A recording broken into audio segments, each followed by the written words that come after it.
best time of the season for hockey because it is SJHL playoff time. Creighton Furniture Bomber playoff hockey is on the air. There's Arbury score!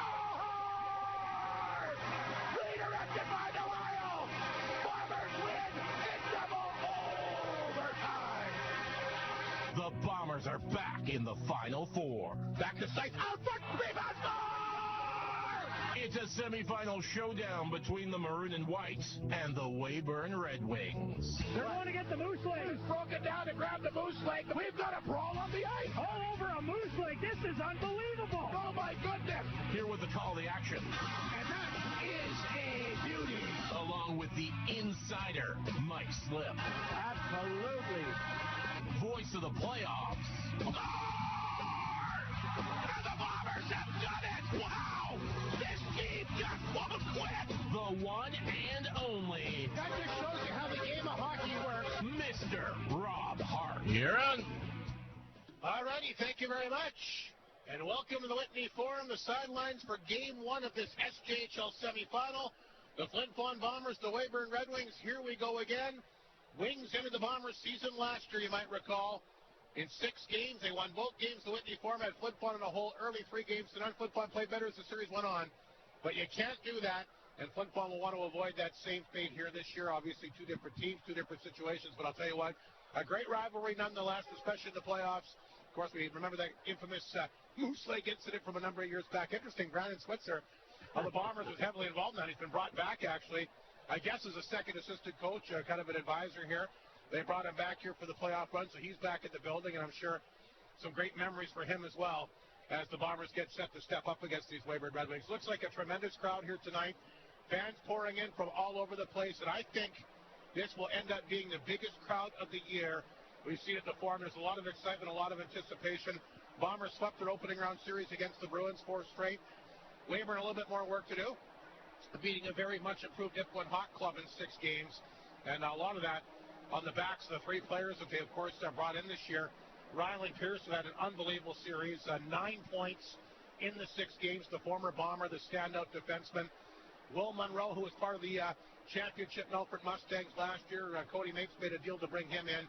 And, of course, their stud goaltender as well, who might have got off to a bit of a slow start in Joey Rocha, but, boy, a difference maker in that Dipwin series. And it's interesting, Charlie Tritt, of course, was the top goaltender this year. He's got a .929 save percentage in the playoffs. Rocha .928. Should be a heck of a matchup between those 2 gentlemen who get set to lock horns tonight. We got, I guess, the insider, Mike Slip. I must have missed out on something for the several broadcasts that we did, but Mike, the insider Slip, was with us, Mike. And I know it's a different year, but this Weyburn team is dangerous. They can skate. I think the biggest difference you're going to see between this and the Estevan series is won and lost battles in the neutral zone. That was a big factor in the series last year, especially in this rink. You turn the puck over on them, and they really come back to stun you. Flin Flon's going to have to be good in the neutral zone. I think whoever wins the neutral zone and gets the better goaltending wins the series. Well, yeah, I don't know what I'm the insider of, but anyways, you're right, Rob. And that's really what did the Estevan Bruins is their play in the neutral zone. They turned over the puck, and like you said, last year the Bombers were doing the same. Different Bomber team, though, Rob. It's, we talked about it a lot. It's a lot deeper, and it's an all-rounded team. So it's going to be a great series no matter what. Coach Mapes always, he's a great coach and throws out a great team. So I'm excited. And you said it, Rob. This place is filling up. I think we probably have as many people in here as we had in the last series of any game, and it hasn't even started yet. So a lot of excitement in Flin Flon right now. It's interesting. You mentioned 2 different teams. Both teams had such good top-end talent last year, great goaltending. I mean, there are 2 really good hockey clubs. They made the Final Four. Weyburn, of course, went on the finals to face the Melfort Mustangs. But you talk to both coaches, Mike Reagan and Cody Mapes. They both feel like they've got more complete teams this year than what they had last year. I think we've certainly seen that in Flin Flon with the 4 even lines and, basically 7 defensemen they run pretty evenly and 2 pretty good goaltenders that you can flip-flop back and forth with as well. But Weyburn, the same thing. Feel like they're a more complete team, and this should be one heck of a matchup. And you've heard this so often when you really get a good team against another good team, is they talk a lot about a chess match.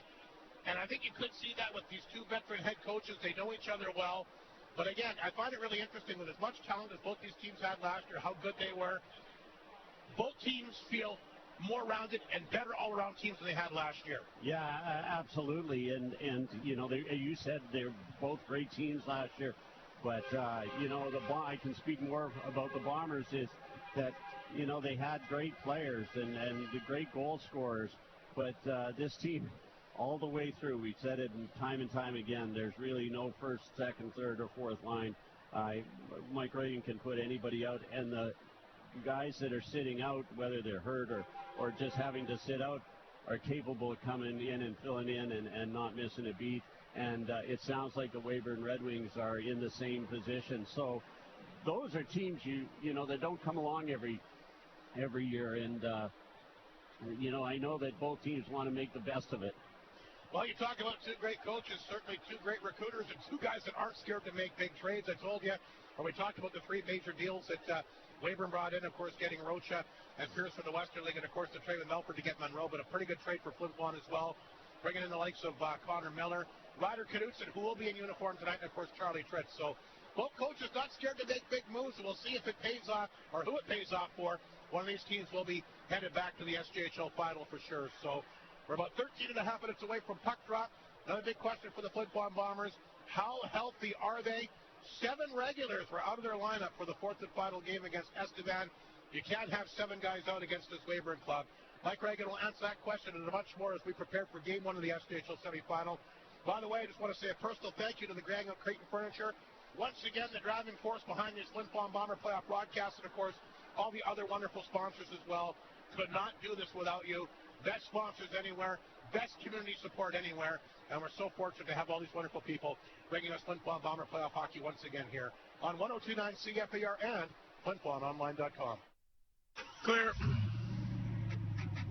Great North GM is one of the leading new and used vehicle dealers in northern Manitoba, equipped with a highly trained and professional sales department.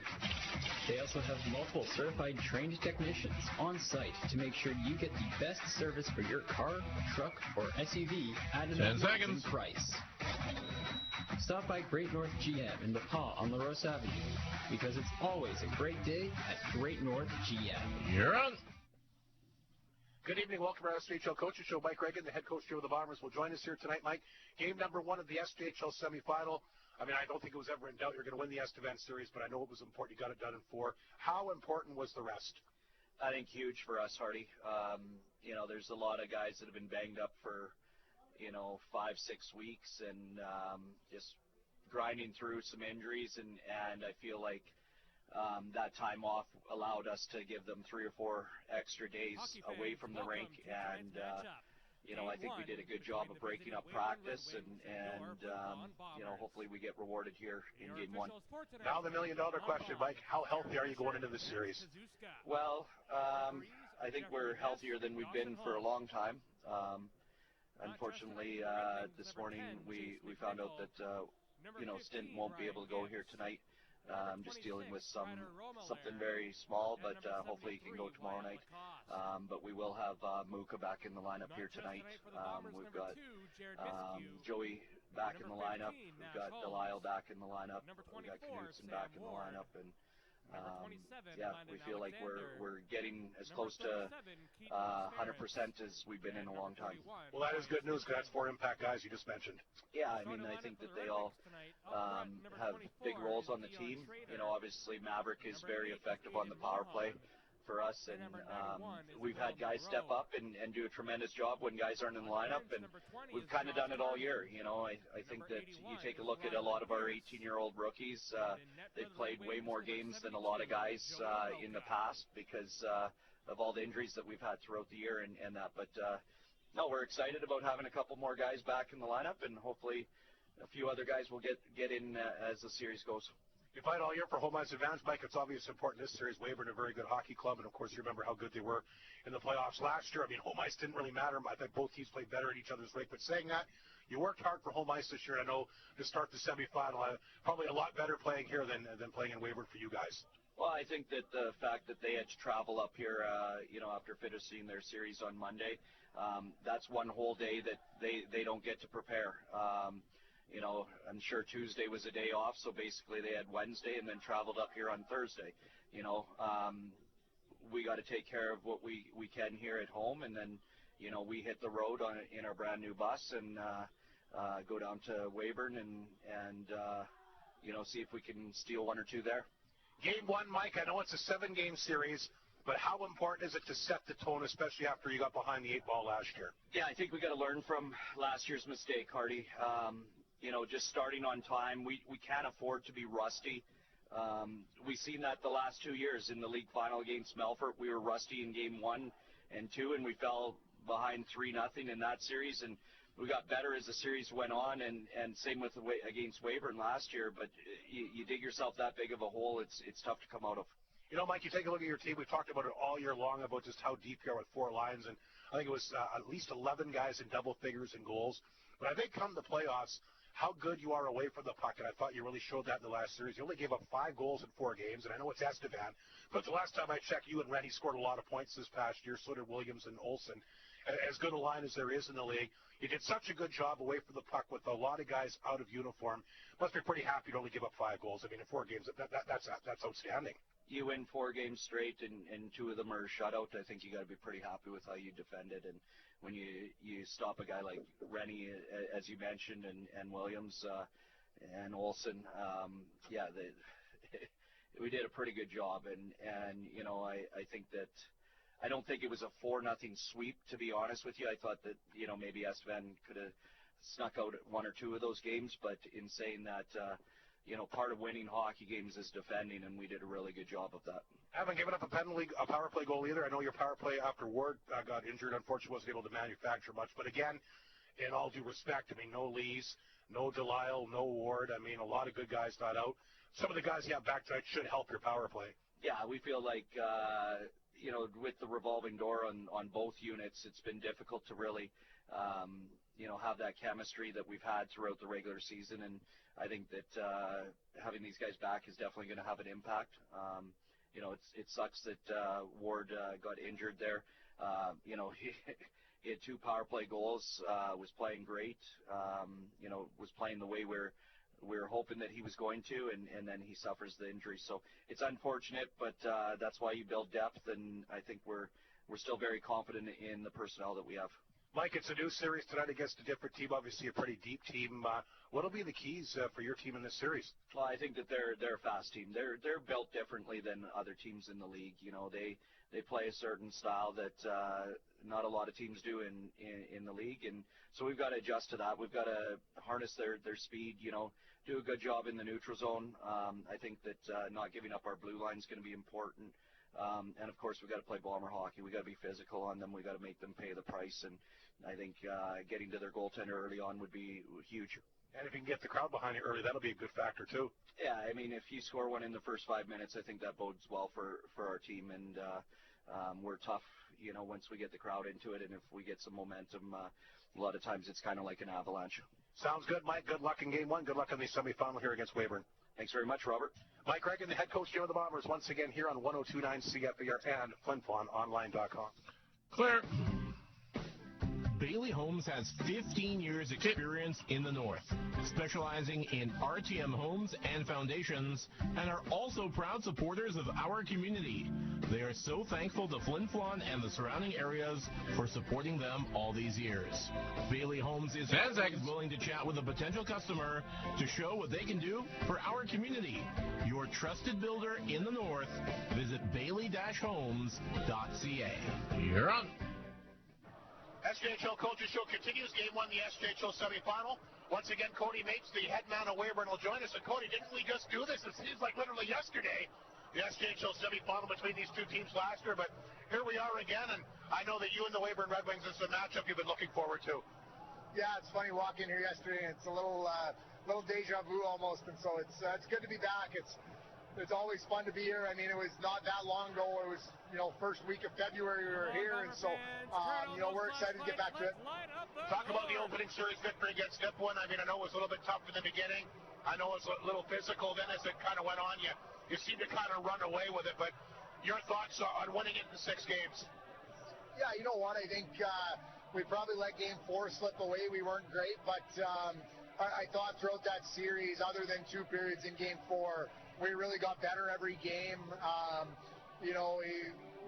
thought we had a plan and we executed it very well. I would say our guys really bought in, and even when the result didn't show, I think our guys did a good job to see that the process was working and see that it was wearing them down. And at the end of the day, you're not always going to win it in 4 games. Sometimes it takes 6, and at the end of the day, you play a goalie like Roberts, you're probably not going to win in 4. And so, we did a good job, I think, to wear those guys down over five games probably. And we all know how tough the SJHL is. And again, the top 8 teams this year all had certainly opportunities to win the league. We're down to the Final 4. I didn't get a chance to watch much of the series. I listened to a few games on the radio, and I talked to some folks that were there, and I was told, hands down, Ryland Pierce, the best player in the series for either team. Yeah, you know what? He's been really good. Like, you see some of those guys come back from the Western League and take a little bit of time to adjust, and he hasn't done that. He hit the ground running when he got here.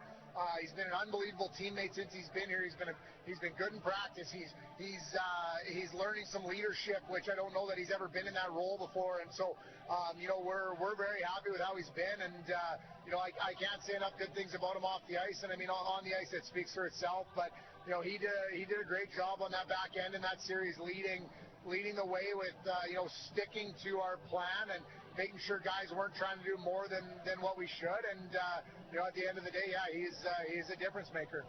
I know you had some inconsistent goaltending this year, Cody, but boy, Rocha, again, as the series went on, I mean, he had a .928 save percentage. He's been great. I know when you first got him, maybe a little bit slow to kind of get accustomed to the SJHL, but boy, you must feel pretty happy. I mean, you look at the series last year, how good Angelo Zoll was. Goaltending is a big factor, especially when you get to the Final 4. You must be very happy with the way that he's playing, heading into, obviously, a pretty tough building in the Whitney Forum. Yeah, absolutely. I mean, we saw how you have to win here last year. Obviously, Zoll had to be very good in the 3 of the 4 games that we won here. And so, I don't think that's a secret in saying that.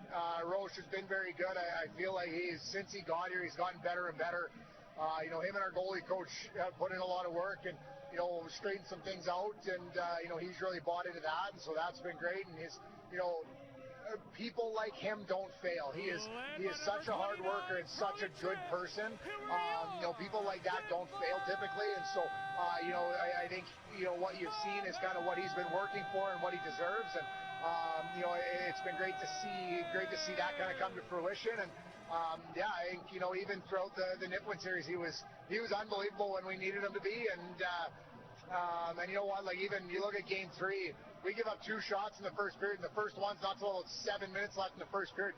Not an easy game to play, and he made sure he did everything he was supposed to do to make sure we still won that hockey game. And I think he's really developing in a lot of different ways. Should be great to see him and Trent go head-to-head. I think Trent's got a .929 save percentage, and Roach a .928, so as good as it gets. I guess here's a good question for you, Cody. You've had a lot of success in this building. You won 4 games in the Whitney Forum last year. The Bombers haven't lost a game in the calendar year regulation since a year in October. You won 4 times. Everybody wants to know, how did you do it? You know what? I think that I talked to Mike about this a little while ago about a different matchup, and sometimes teams just match up better against other teams. And, I think if you look at over the last year and a bit, the Weyburn Flin Flon and the Flin Flon Melfort matchups, I think those are just really good matchups. And, I think that because, we were a very good team last year, and, we're both good teams again this year. I think both teams just get up for it, and I think the compete level increases. And I just think that, we really instill a lot of belief in our guys, and we do that right from September. And, we really don't worry about what other teams do or what other buildings are or anything like that. We really try to focus on what we control, and I think that plays a big part. And when you walk into an atmosphere like this, when there's horns going off and people yelling at you, and you're getting salutes in the streets, and at the end of the day, none of that stuff matters. It's what happens in the four boards. And I think that our guys do a really good job to build that from September on, to just worry about what we control. Well, and like you mentioned, I think fans love the atmosphere here. Our players love the atmosphere here, whether you're a hometown player or a visitor. You get up to play in a rink like this. I mean, you can feel the energy already, Cody, and the building is still primarily empty at the time that we're doing this interview. You know what it's like, the atmosphere here. How can't you get into it here? Oh yeah, it's great. I mean, even as a coach on the bench, there's some little friendly interactions with the people behind the bench, and you know, that was always fun last year when we were here. And so yeah, it's, you know what, it's hard not to get up for it. It's something after about 7 hours into the drive, you start getting excited for it. And so it's definitely one you always have circled on your calendar. And yeah, we're excited to get going. Big one tonight, game one, always huge to set the tone. Cody, great to see you. Great job with Weyburn again. I believe when you're here in February, you fully said you'd see us back here again, and here you are. So you know what you were talking about back then. Yeah, I had a hunch. Great to see you. Thanks, Rob. There he is. He does a wonderful job, like I mentioned, of course, with the Weyburn Redwings. And this team is back, and the Flin Flon Bombers will rekindle the rivalry. Rematch from last spring's SJHL semifinal. Once again, the Wings winning it in 6, including back-to-back wins here to start it all. But it's a packed house, and we're set to go. The daily host builders in the game. Ewan, Miller, Arbery, the trio for Flin Flon. It's Flin and Knutson back in uniform tonight. Charlie Tritt, like we mentioned, he was 3-0. He got a break for game number 4. But great numbers for Tritt, the SJHL's top net under for this past season. A goals against of 1.40 and a save percentage like we said at 929. He'll be tested, but I'll tell you what, Joey Rocha very good at the other end of the rink as well. And in his series, he won all 6 games. He was 4-2 and a 928 save percentage, as we mentioned, to go along with the goals against of 2.46. We're underway. Wings have the puck. There's a pass from Martin too far. They'll roll back into Flin Flon zone. Kyle Marsden back in uniform tonight. Did play in game 4 against Estevan. He's back in there tonight. And he gets that puck ahead to Maverick Delisle. Good to see him. He flipped it ahead. Here's Martin for Flin Flon. Drop pass picked up by Delisle. Trying to get it tight. That's knocked away at the last second here by Lucas Schmidt, who I feel is the best two-way center in the SJHL. He made a good play there. He gets it back in center. He'll hammer it in. Leads through it in front of the Bomber net. That's grabbed here by Mounier. Big hit just below us, as I'm sure you can hear the crowd. They're jacked up and raring to go. And I'll tell you what, we have a tremendous crowd here tonight. Bombers have the puck deep in their own zone. They try to play it ahead. They do. Here's Breedhall racing after it, trying to get there, but the play broken up here by the Wings, and they'll pick up the puck and send it back to center. That's Burgess redirecting the puck back at Flin Flon territory. There's Bruce for Flin Flon back at his own net. Had to move it quickly. One thing about Weyburn, as Mike mentioned in his pregame comments, they're extremely quick, and they love to forecheck hard and like to get turnovers. They were a team that causes more turnovers in the league than anybody. Just ask the Nippo and Hawkstra in the opening round. They'll tell you how many times that they took advantage of turnovers against them. Pierce at the Weyburn blue line. They'll flip that one back. That's Carmen. What a player he was last year against the Bombers in the playoffs as the Wings send it in. Flin Flon will work it up the boards. Morozov, who leads the Bombers in points with 5 entering tonight, lost the handle. Carmen's got it again. There's a pass to center. Bruce got a big piece of lumber on that. Morozov will pick it up. Great pace to start the game tonight. Yakimchuk at his blue line. Yakimchuk to center. Redirector, the chance for Seitz on the fly. Gets it. Gets a good chance. And first big save of the series for Joey Rocha. Got his blocker down on that one. Wings get it back to center. This is Savage Keller. Puck took a funny hop. Came right back out front. What a pace, Mike. What an atmosphere to start the game here tonight. 2.5 minutes into the opening period. Some big hits out there already, Rob. These two teams are coming to play. Little action at the end of that one, too. I think Weyburn's taking a penalty here. They have it, the misconduct. So Redlick is taking a penalty here in the number 1 power play from the regular season. Will get a chance. The power play hasn't done much in the playoffs. After Ward got injured, he had both power play goals. So Flin Flon so far in the playoffs with the power play, only been able to garner a couple of goals. Flin Flon is 2 for 12. That's 16.7%. The Weyburn penalty kill has given up 5 goals on 26 opportunities, 80%. And we'll see if Flin Flon can get that early start and get the crowd behind him. Great pass there. Sharp angle that time. And fired wide here by Miller. Can't grab it, but Fashawn will hold the line. Swings that pass to Delisle in the corner for Seitz. Seitz will drop it back in the goal. There's Joey Lee, who, of course, had 14 power play goals in the regular season. Back to Fashawn, shot at our target. And Rocha's got it.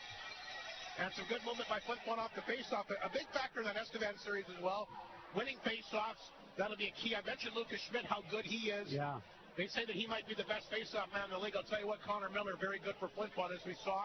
Down the stretch, that Estevan series, that'll be another big part of these games is these faceoffs. Yeah, and what Bombers were good at in the last series was getting in front of the goalie and making it tough, and they need to do that against this big goalie for Weyburn. There's a big faceoff win there for Miller, but Flin Flon can't hold it in. Pashon, forced back. Here comes Josh Sale barreling down the ice on him. Sale is there. Pashon sees him, stops, beats a puck to Lees, and he'll get that to Seitz and redirects it back in Weyburn territory. Picked up here by Carmen off the glass. Lees knocked it down. He'll hold it in. Picked up here by Miller. Got her a chance. He throws it in the corner. Seitz can't pick up the pass. Delisle. Back for Seitz. Here's Delisle at the blue line. His shot off a stick over the glass and out of play. 1:08 to go in the power play. 16:45 to go in this opening period. And my thinking is, and I guess it's easier said up here, you get in front of that, shoot it. Don't try for that pretty pass. Yeah, that's exactly right. And that's what happened on that first shift of the power play. They took the shot. Miller nearly had a chance to deflect it. That's what's got to happen. If you take those shots, get somebody in front to redirect or get the rebound. Moldy against Arbery. Weyburn wins the draw. The puck will go deep in the zone, though. Martin there to pick it up for Flin Flon. Back to Arbery at the blue line. Here's Martin. Back to the point. Knutson a chance. Blocked it. Puck is laying there. Flin Flon can't get to it. Puck is shoveled to the blue line. Held in. Picked up back of the goal here by Rhett Ewan. Ewan will work it back to blue line. Here's Knutson a chance. On target. There's Rocha. And he'll reach down and make the save. 46 seconds remaining on the power play. 16:23 in the opening period. Jam-packed Whitney Forum here tonight. Game one of this SJHL semifinal between these two longtime rivals. Two teams soaked in junior hockey tradition. As the Wings will get a new face-off man out there. Mohan comes out there to take the draw here. Bombers going to stick with Arbery. Ewan moved quickly. They blew it down, but down they're back in there. Ewan falls down. Has a guy underneath him. Puck is loose. Comes to the right point. Held in here by Knutson. In the corner this time, Morozov. Back of the goal for Ewan, but picked up here by Sale. He'll get a hold of it and flip it off the boards. Back down inside the Flin Flon zone. Knutson there to get it. Sale on top of him. 26 seconds to go in the power play. And Knutson forced back to the Bomber net. He'll swing that pass up the right side. Here comes Martin. Puck redirected off Sale, went in deep, but there's Reed Arbery. 7 power play goals the regular season for him. Morozov back to blue line to Martin. Swings that pass to Knutson. Quick shot, intercepted. Sale's got it. Down the ice it goes. Just 5 seconds to go in the power play. So a good penalty kill for the Weyburn Redwings to begin the game here tonight. Power play is over. Knutson back of his own net will swing that pass. Good move that time by Seitz. He's at center. Flipped it in. And once again, the goaltender, Rocha, not going to take any chances. He'll make the save and hang on. A couple of saves for him. And the big thing for Rocha for me early, tracking the puck very well. Yeah, he sure is. Bombers getting a few shots, though, in that penalty kill. They move the puck around, but around that power play. But you're right, the Weyburn Redwings did a nice job of keeping it to the outside. Shots are 4-0 Flin Flon. Seitz will take the face-off here to the right of the goaltender. Rocha, Moldy will line up, so it's Moldy against Seitz. Seitz wins the draw. Boy, Flin Flon's been good. Moldy, he just missed there. And I don't know if Rocha saw it. Picked up along the boards. There's a chance and a good shot that time by Marsden. Another good save by Rocha. That first shot, he did not see it. He was partially screened on him. Yeah, he was totally screened. I don't know. I don't know how they got that shot through all those legs, but they did, and he was there to make the save. 15:22 to go, opening period. The Bombers will switch things up. Muka back out there with Miller and Ewan up front. Mounier, Marsden on the back end, face up, back in Weyburn territory to the left of the goaltender. Joey Rocha already making a couple big saves. Flin Flon tried to hold it in. Puck gets away from Marsden. Picked up by Mounier. Needs it back to Ewan. Tapped. Oh, he had Nuke open. Couldn't pick up the pass. Nuke got there to get a quick chance. And they're firing everything at the net here early. And Joey Roach has been picture perfect. Not one single rebound has he given up. Great play, though, there by Ewan and Muka. Great to see Muka back in the lineup in a long time. And I know he's got to be happy to be back in there. He's had a tough year. Great year, 16 goals, and then the injury came. Yeah. Had to miss the whole first round. Illness and then the injury, almost right after he got back. So he's healthy. He's back in there, and A nice shot there on that last play. Miller will take the face-off against Mohan. The left of the netminder once again, Rocha, who's been busy. Shots are 6-0 Flin Flon early. Ewan back of that, tried to come back out front. Mohan picked it up. He'll swing that pass. He's looking for Martin. It's past him. Bashan's going to go back in his own zone and grab it. Bashan up the boards. Nice job by Ewan. A backhand pass. Here comes Miller flying down the wing. He's across the Weyburn line. Throws it back to front. You get a chance! And he ripped it over top of the Weyburn net. Bombers hold it in. Nuka tried to come back out front. It's laying in skates. Picked up by Mohan. He'll get rid of it. And here's the quick pass to Will Monroe, the former Melfort Mustang. His mom and dad are here tonight. Monroe, of course, from Swan River, not very far away. And they saw him, of course, have a lot of success here as a member of the Melfort Mustangs last year. And he was a great force for the Wings here in the opening round of the playoffs. Bombers get the puck back in Weyburn territory. That Bruce after it, shot on target. There's a rebound. First one of the game. But kicked out of harm's way that time by Rocha. 14-14 to go in the opening period. Most of the play put in the Weyburn zone, but the Wings have done a pretty good job keeping these shots to the outside. Flin Flon unable to get a really good chance right tight in front of the goaltender as of yet. No, excuse me, quite a bit of extracurricular too early. These teams getting to know each other again and trying to set the tone for each team. Shots are 7-0. Flin Flon face-off back in Weyburn territory. Here comes Maverick Delisle. He'll line up here against Lucas Schmidt. It's Delisle, Martin, Breho, the forward group for Flin Flon, and Marston and Munya on the back end. Wings win the face-off. They'll get the puck to center, picked up by McIntyre. He had sailing behind the D, but he just missed it with the pass. Flin Flon will get it back to center. Cut off by Carmen, fired on target. Weybur's first shot of the game, and Tritt will stop that. Here's Martin, that hit a skate. Comes back to Ewan, gets it to Breho at center. He'll tap that back to Delisle. He's by himself across the line. He's hit off the play by Carmen. Here comes Ryland Pierce to Schmidt to center. Pierce, the former Bomber, what a series he had against the Hawks. Like we said, 9 goals in 6 games. There's a turnover back to the Bomber net. The Wings come back up front, but Morozov able to get it back to center. Arbery, he'll bring it across the line, dropped it back. Check a chance, blockered away. Good save again by Rocha. Puck bouncing back to the Weyburn net. Morozov will pick it up deep inside the wing zone. He flips the backhander.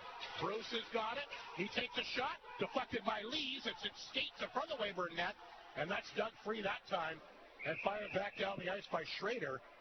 He hit somebody though, and they'll hit the goal. Hit the scoreboard, Hardy. There you go.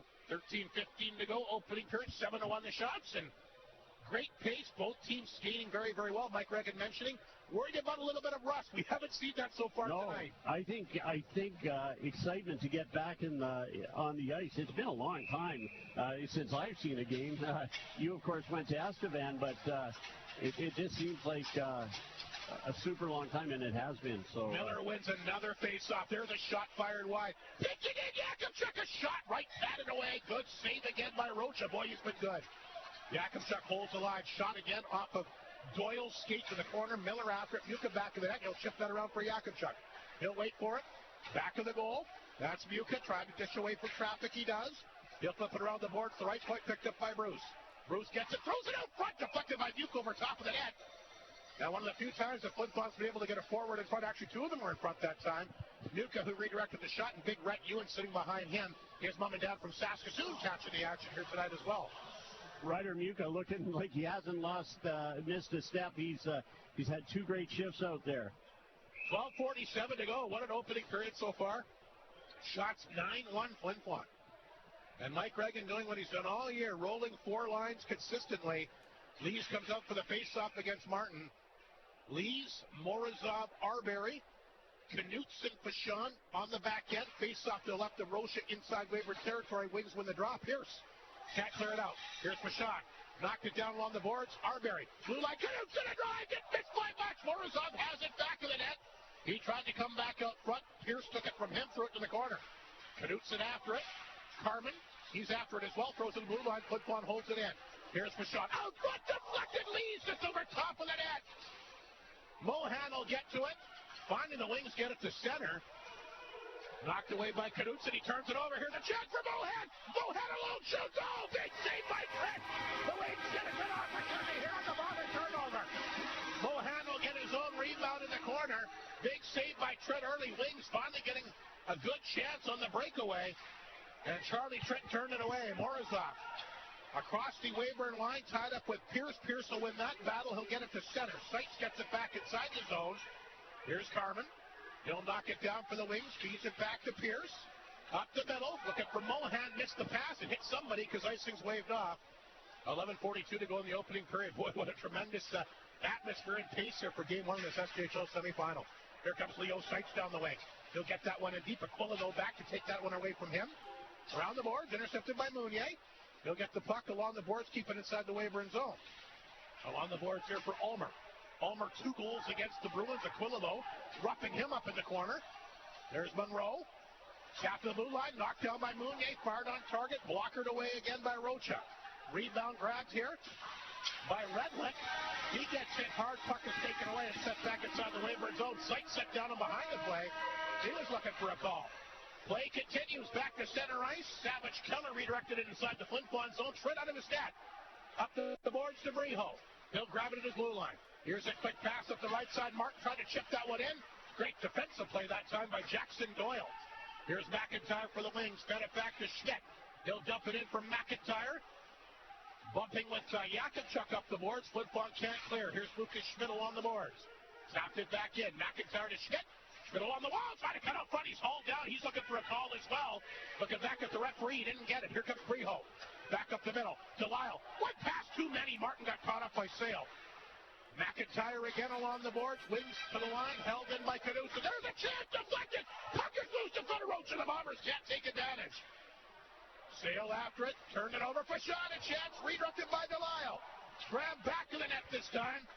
And the Wings play it ahead. Puck at the blue line. Flin Flon holds it in. Now it comes out. And the puck will roll back in the Flin Flon zone with Schmidt coming down on Knudsen. Knudsen, nice job. Played up the boards. Here's Bichon. Up the middle. He'll hit Miller. Miller, of course, a good series against the Bruins as well.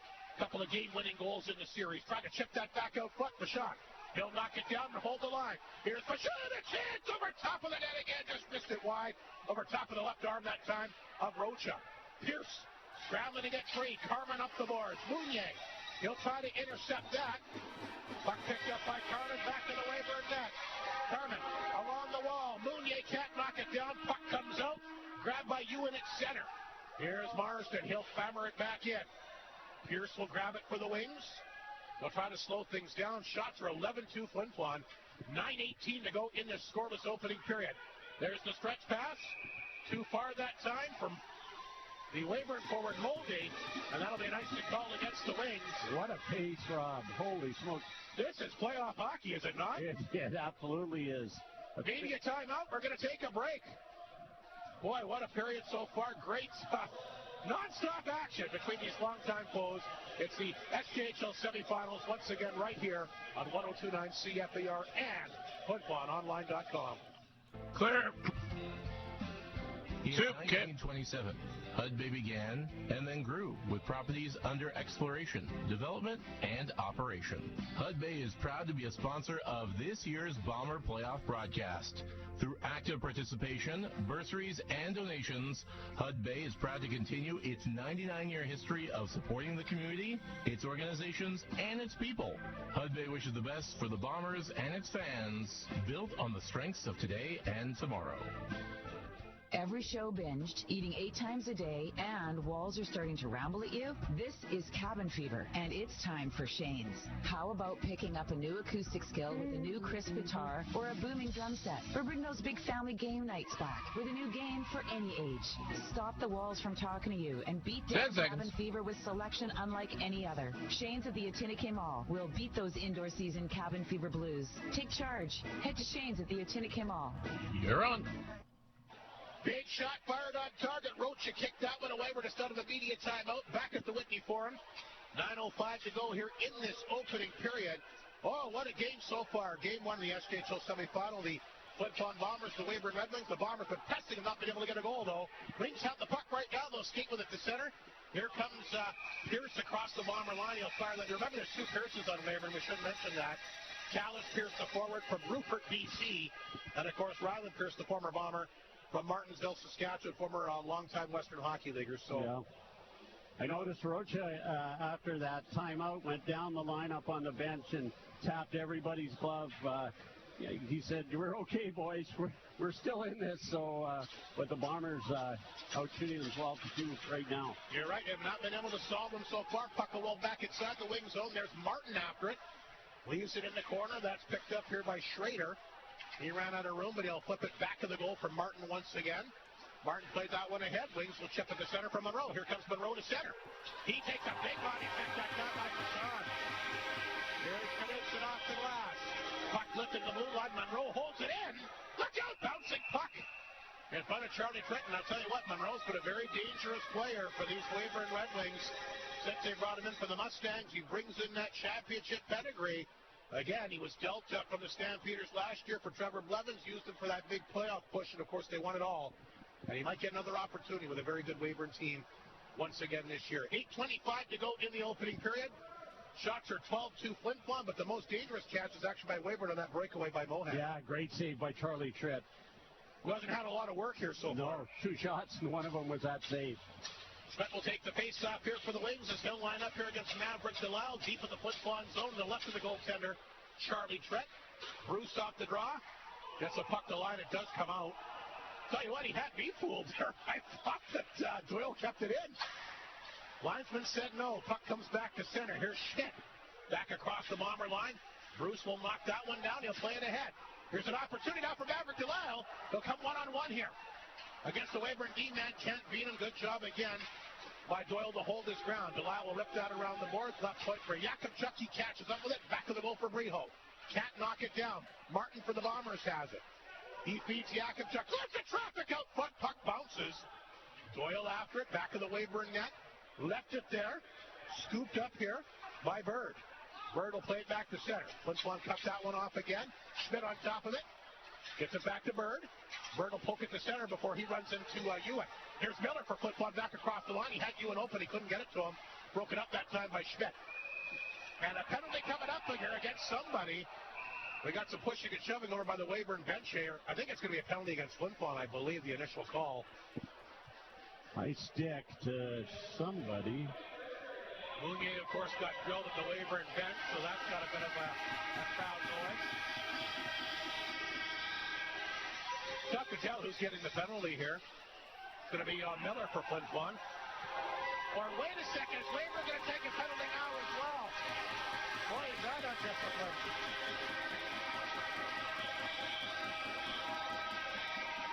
So the initial penalty was coming to Miller. Now Savage Keller's done something after the fact. Did you see what happened? I did. I wasn't inside the bench. I didn't see what happened. Well, something happened over there. They blew it down. That's now Yakubchuk and badly timed. I will say that by the Weyburn Redwings. Yeah, so that's an undisciplined penalty by him for sure. But a lot was happening over at that Weyburn bench. So that will negate. We'll see 4-on-4 hockey here. Cody Mapes wants to know, he's got the 4 fingers up, or is he thinking he still has a power play? I'm not sure. Referee will confer downstairs. Looks like 2 minutes each way, at least is what they have up on the board, because sometimes they give guys 10-minute misconduct. Weyburn's taking an extra penalty here.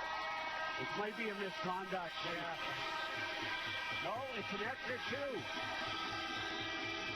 So I need you to be listening here when he announces these, if you can hear what he says. I can't hear him usually. Anyway, 2 penalties for Weyburn, 1 for Flin Flon. So this is going to be like a 4-on-3 power play here. I'm better off to go online than to listen. Well, whatever. Just try and get the calls. I always do. Alrighty, 7:27 to go in the period. It looks like the Wings are taking the 1 penalty off the board now. Might be a misconduct. And just the 1 penalty is still on there. They've taken 2 extras off. It's still a Flin Flon power play. Is this a 5-on-3? No, 5-on-4, okay. It is a Bomber power play. Rob Corney will be our Arctic Beverages power play contestant. Gets his products at the Cranberry Bus Depot. So after all that, it is a Flin Flon. Oh, look out, a penalty right off the draw here. Slashing call to Seitz. It's that. That power play's over. So Seitz will go for the slash. I saw that one.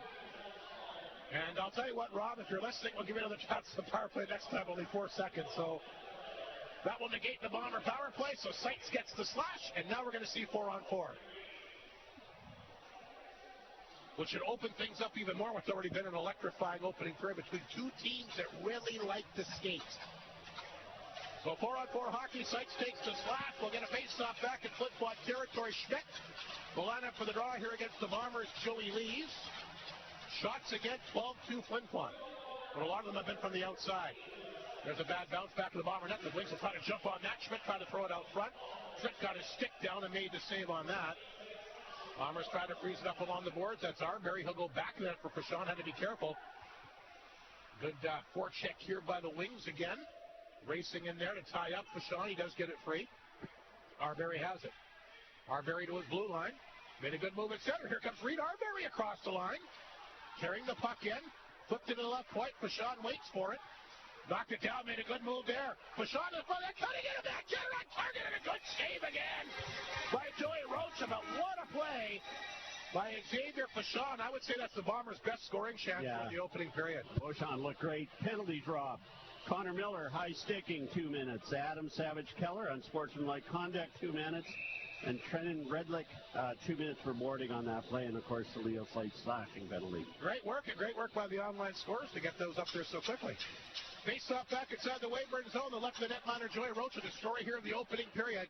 What a save he made moments ago on Xavier Flin. There's Morozov in there for Flin Flon, like we mentioned. Their top point getter in the playoffs so far with 5 points in the opening series against the Bruins. Here's Marsden for the blue line. That one hit a stick and just missed. But wouldn't that be something for Marsden to pick up his first ever SJHL playoff goal? Here's Martin for the Wings. Remember, we got a Martin both ways here tonight if you're confused. Martin will dump that one in. Trent out of his net around the boards to the Bombers. Martin, and they're both on the ice at the same time. Go figure. Marsden flipped it out. Grabbed here at center ice. Wings will send it back inside their own zone. That's Martin. The Weyburn D-man ahead to Schrader. There's a nice pass to McIntyre. What a move that was. McIntyre will get the puck in deep. Drops it back. Morozov intercepts. He takes off the other way to center. Here comes Morozov up the wing across the Weyburn line. Knocked away. Flin looking for the loose puck, but it's grabbed here by Pierce. He'll get rid of it quickly to Monroe. He overskated. They thought Flin Flon had too many men on the ice here. Weyburn was shouting at the officials. It was close. Here's Knutson. He'll stick hand in the center, gets it back to Muka. He's inside the Weyburn zone.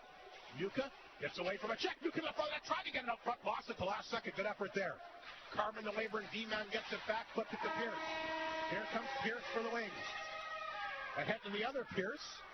That's Callis. And Callis Pierce will carry it across the blue line. Gets it back. Pierce.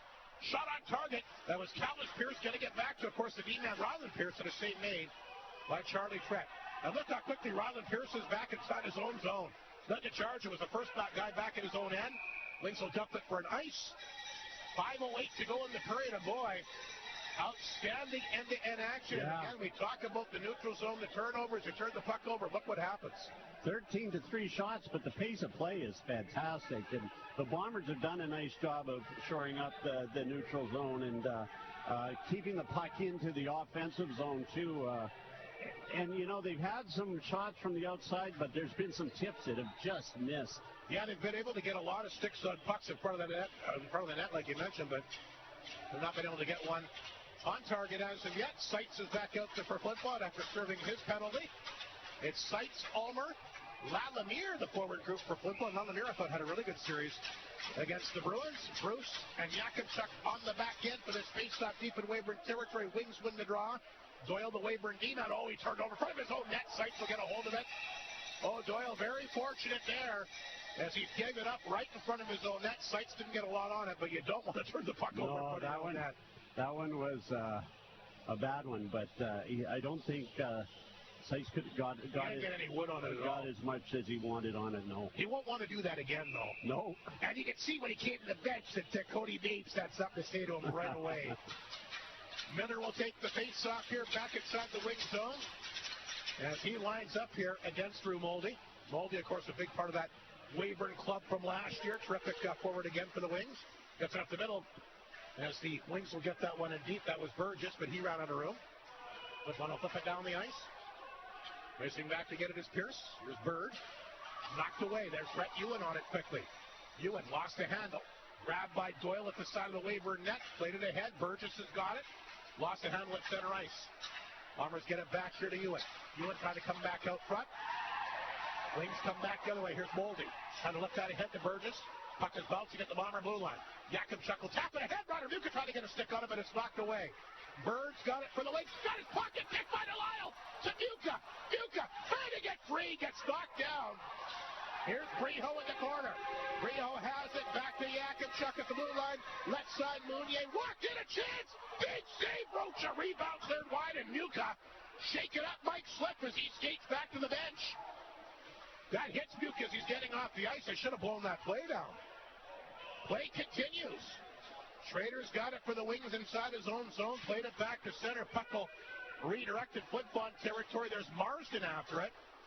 Got to come back to Markey. Missed it with the pass. It'll be ice against Flin Flon. 3:43 to go in the opening period. Hopefully Muka's okay. He went down hard in that corner. Yeah, he did. He's sitting down. I can't see him. He's behind Breho there, but he was cringing a little bit. Hopefully he's okay. 3:43 to go. Shots are 14-3 Bombers in the opening period. How about Joey Rocha, how he's tracking the puck? Yeah, playing great. The Bombers did get a lot of traffic in front of the net there and nearly put it in twice, but just missed. Mohan against Lees, back in the Flin Flon zone. The left of the goaltender trip. The Wings win the draw. Off the draw, Monroe. That got blocked. Here's Breho, and he'll pick it up at center. He's in on two wings as the rest of the line was changing. Breho will still get the puck in deep, though. Breho, another guy that can really move. Back to the goal. Arbery out there to collect the puck here for Flin Flon. Blue line it goes. Flin Flon holds it in, but it's turned over. The Wings can't capitalize, though. Fashaw got it right back. He'll dump it in before Carmen gets a hold of it. He gets it. He sends it up the right side, looking for Schrader. He'll redirect it back in Flin Flon territory. Here's Knudsen. Around the boards for Arbery. Nice head-man pass to Lees, but he'll tap that one up and hit somebody on the Bomber bench, and they'll blow it down with 3:05 to go in this scoreless opening period. What a crowd tonight on the edge of their seats. Mike Slip, you know they want to get up and cheer. You bet they do. Ryder Muka coming back on the ice. Nice to see. Of course, the other SJHL semifinal also going tonight. Boy, what a series. I think there's going to be all kinds of goals scored in that one. Yorkton Battleford, and that one is just underway in Yorkton tonight. We'll chat with Emery Olison, by the way, the Yorkton head coach at our second intermission tonight. He'll kind of give us the inside scoop on that Yorkton-Melville series and what he's expecting in what should be one heck of a series against the high-flying Battleford Stars. 4 elite teams are left here vying for one of the toughest trophies to win in junior hockey. We're talking the Cantera Seeds Cup. Bombers keep the puck inside the wing zone. They'll throw that back of the goal. Miller around the boards for Ewan. Ewan will pick it up, back of the net. Here he is, Rhett Ewan, back to the blue line. Bruce holds it in. Good shot, gloved away. Oh, boy, he tracked that one, Rob. And Rocha reaches up and grabs it with Connor Miller in front. Flin Flon trying to get traffic on top of him, but not working. He's seeing everything. Yeah, he sure is. That one was a perfect example of tracking the puck. He just fought through a few bodies and made the glove save. Joey Rocha has been the story of period number 1 for sure. The shots are 15-3 Flin Flon. We mentioned Rocha, the .928 save percentage coming in, and was lights out against the Nipmuc Hawks in the last 2 games to get that series 1-6. Not often a guy could outplay Gage Roberts, but he was able to do that. Here's Morozov. Through traffic, broken the save. Rebound is in front. Puck is bouncing everywhere. Flin Flon trying to get a wood on it. Mounier. Blue line for Marsden. Here's a shot. That gets blocked. Doyle doesn't know where it is. Now he taps it ahead. And Pierce will get that one back to Burgess. Burgess will carry the puck inside the Flin Flon zone, battling with Mounier. Bombers around the boards. Can't clear it out. Puck bounced the blue line. That's held in that time by Pierce. Mounier in the corner, up the boards. Morozov has it, lifts it ahead. Bird can't knock it down, neither can Arbery. Monroe comes back to get it. Almost lost the handle, he does. Arbery with the steal inside the wing zone. Throws it back to blue line, nobody home. And the puck will make its way back in Flin Flon territory. Mounier's got it. Gives it away to Monroe. Monroe with the steal. Bumped off the play. Monroe back into positioning, don't get the chance. And there's a good save again by Charlie Trent. That's the second time in this period that Monroe has picked off a pass. Yeah, that was, and he lost it, got it back, and had a good shot, and Charlie Trent was there to make that save. Will Monroe, a fantastic opening round, like we said as well, as he had 6 points in the series against the Hawks, 1 goal and 5 assists, and has probably been the best Weyburn forward so far for them tonight. 1:40 to go in the period. 16-4 the shots. Flin Flon face-off in the Bomber zone. Wings off the draw, will win it. Mohan, who of course had that breakaway earlier, gets it around the boards. Puck will come out. Ryland Pierce cuts that off at center. Feeds it back to Schrader. He'll send it back inside the Flin Flon zone. Monroe in pursuit. He'll pick it up back to the goal. He got knocked to the ice that time by Knudsen, who's had a good opening period tonight. Flin Flon lifts it back to Weyburn blue line. Carmen cut that one off. Gets it back to Mohan.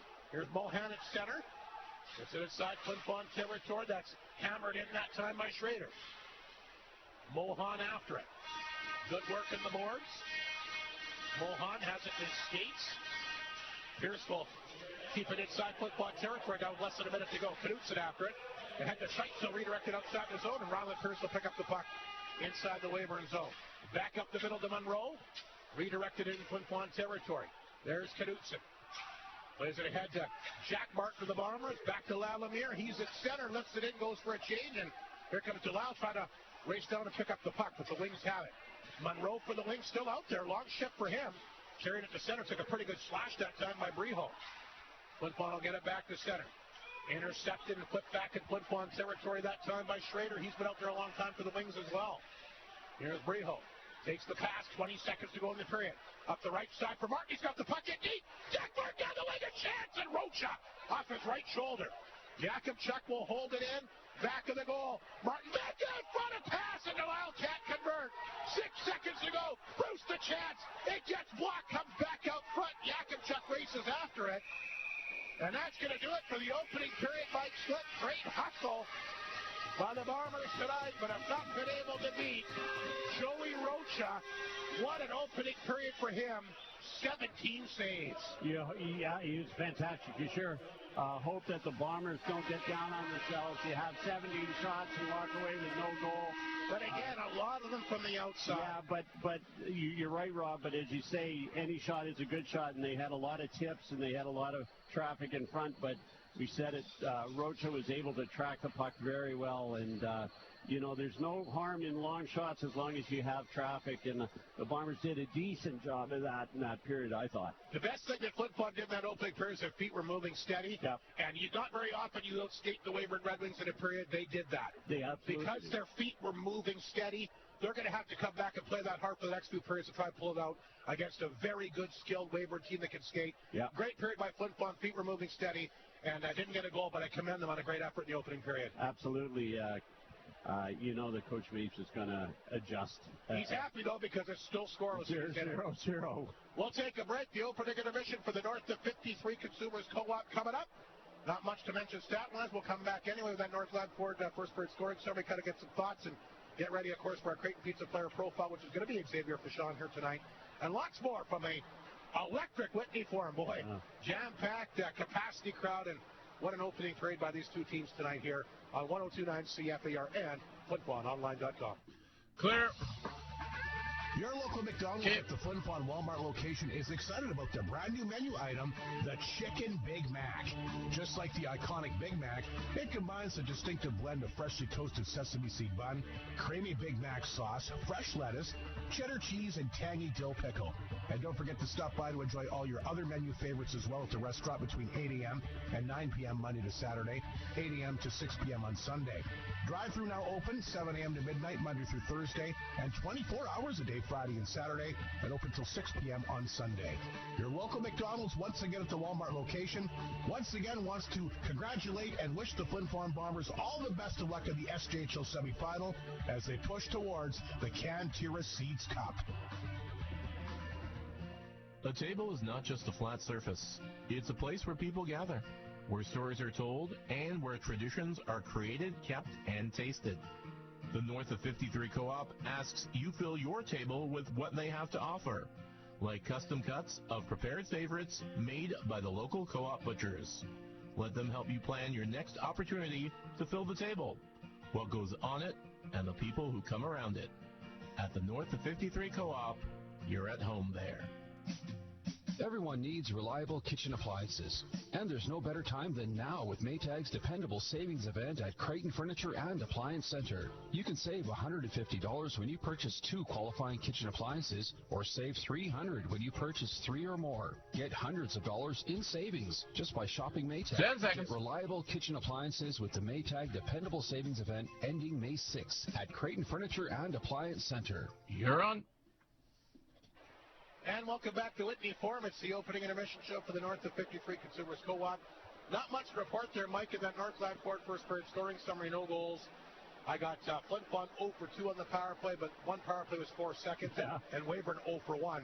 Again, one power play, 4 seconds. So not really factors whatsoever, but great hockey, great intensity, and Flin Flon came out to play, and their feet were moving, like we said in the opening period, and the majority of the period was spent in the Weyburn zone. But again, the Wings did a good job keeping the majority of the shots to the outside. But saying that, Roach has tracked the puck well, and he's been the best player on the ice, obviously, so far in this game. Yeah, you know, he has been. He's played fantastic. Charlie Tripp with only 4 shots, but he had to make the save that he had to on the breakaway. That breakaway save was really good, but he had another big one, too. So not quite as dramatic as a breakaway, but still, you know, and that's what he's got to do. The Bombers generally don't give up a lot of shots, and you got to stay in the game, and Charlie seems to be able to do that.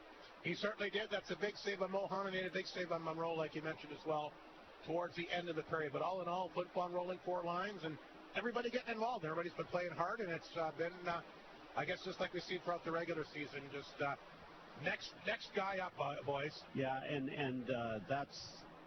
it's really an interesting hockey team to watch, the Flin Flon Bombers, because of that. It's the next guy up, and that's the way the Weyburn Redwings are built too. So it's going to be a great series. It's been a great period, even though the shots are 17-4. It's still been a very good period. The Bombers have just, I think, outskated the Weyburn Redwings, who can turn that around at any time. So here's a question for you before we take a break and go to our interview here in the opening intermission. With the way that Flin Flon's played, with their past playoff history against Weyburn, is it critical that they get the first goal in this game? Weyburn? Flin Flon. Flin Flon, I think so. I mean,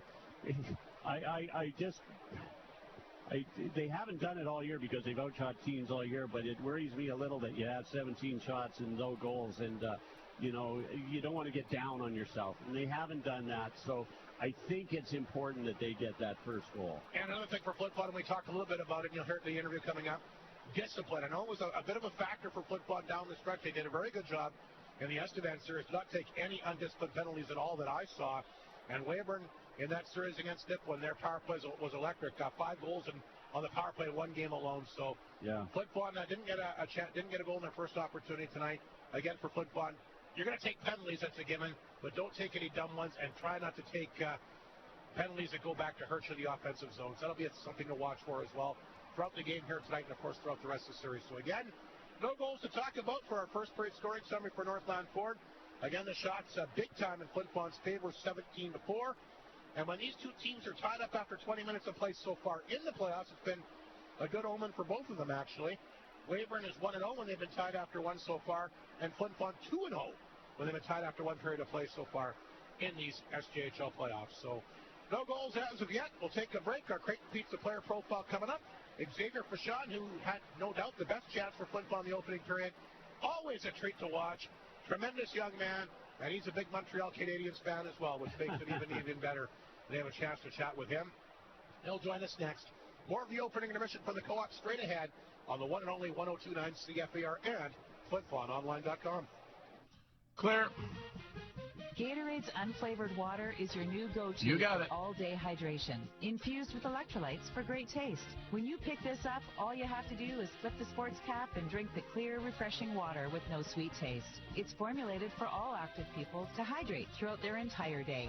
Arctic beverages in Gatorade, ideal for all-day hydration for all active people. Your lifestyle may change each day, but what you have inside you doesn't. With Gatorade water.